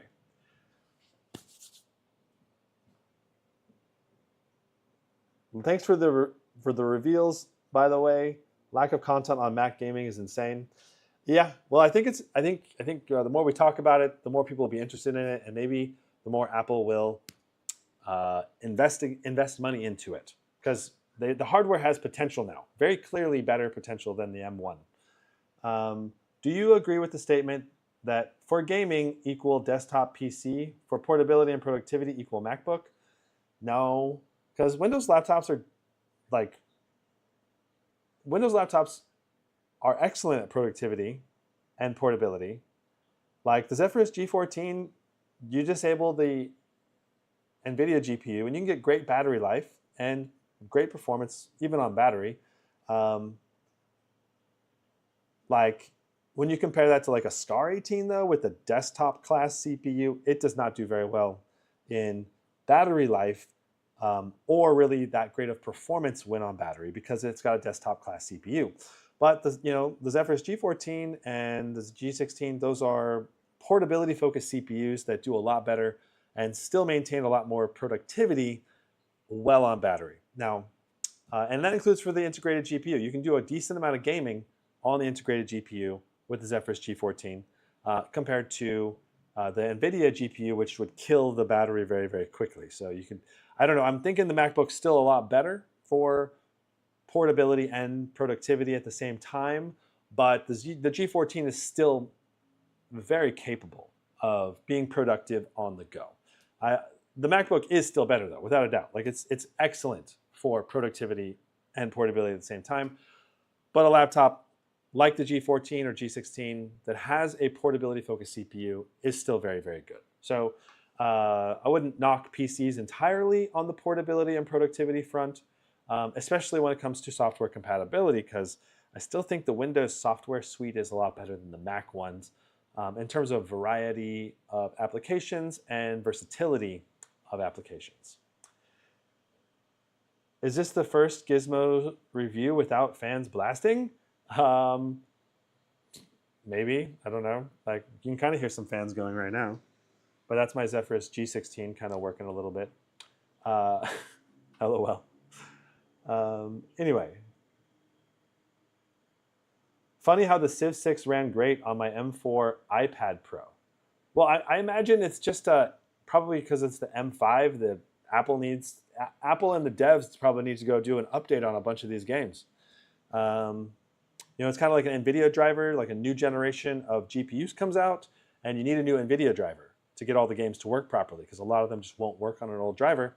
And my guess is that that update just hasn't happened for a lot of these games. So I think we'll see an improvement in game compatibility, say like a year from now, looking back on this, maybe a higher percentage of the games that I tried to run today would actually load properly. But as it is now, it's kind of a sad affair that, less than 20% of my total library claims to be compatible, and then out of those ones, we're only looking at about 40% that actually ran properly and with no issues. So that's my overview of trying to run my huge Steam library on a MacBook. Hope you guys enjoyed it. More comparisons with the MacBook and the Zephyrus G14 coming up. We're going to at least do one more of like productivity benchmarks and then actual side-by-side game benchmarks to see like an average performance comparison in games and also some productivity stuff. So that's where I think where the MacBook is going to do really well. So we'll see you in the next one. Thanks so much for watching. Brandon out.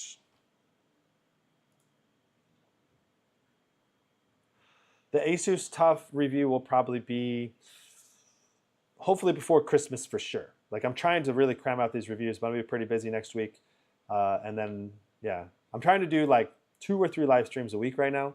And I've got about 10 products I gotta do before Christmas. So there should be lots of content. I've got 2 I think I have two F16s actually, one with the 5060 and one with the 5050. So we're going to be able to see the performance difference between an RTX 5050 and a 5060. So anyway, hope you guys enjoy upcoming live streams. Be sure to subscribe if you don't want to miss out on those. Peace.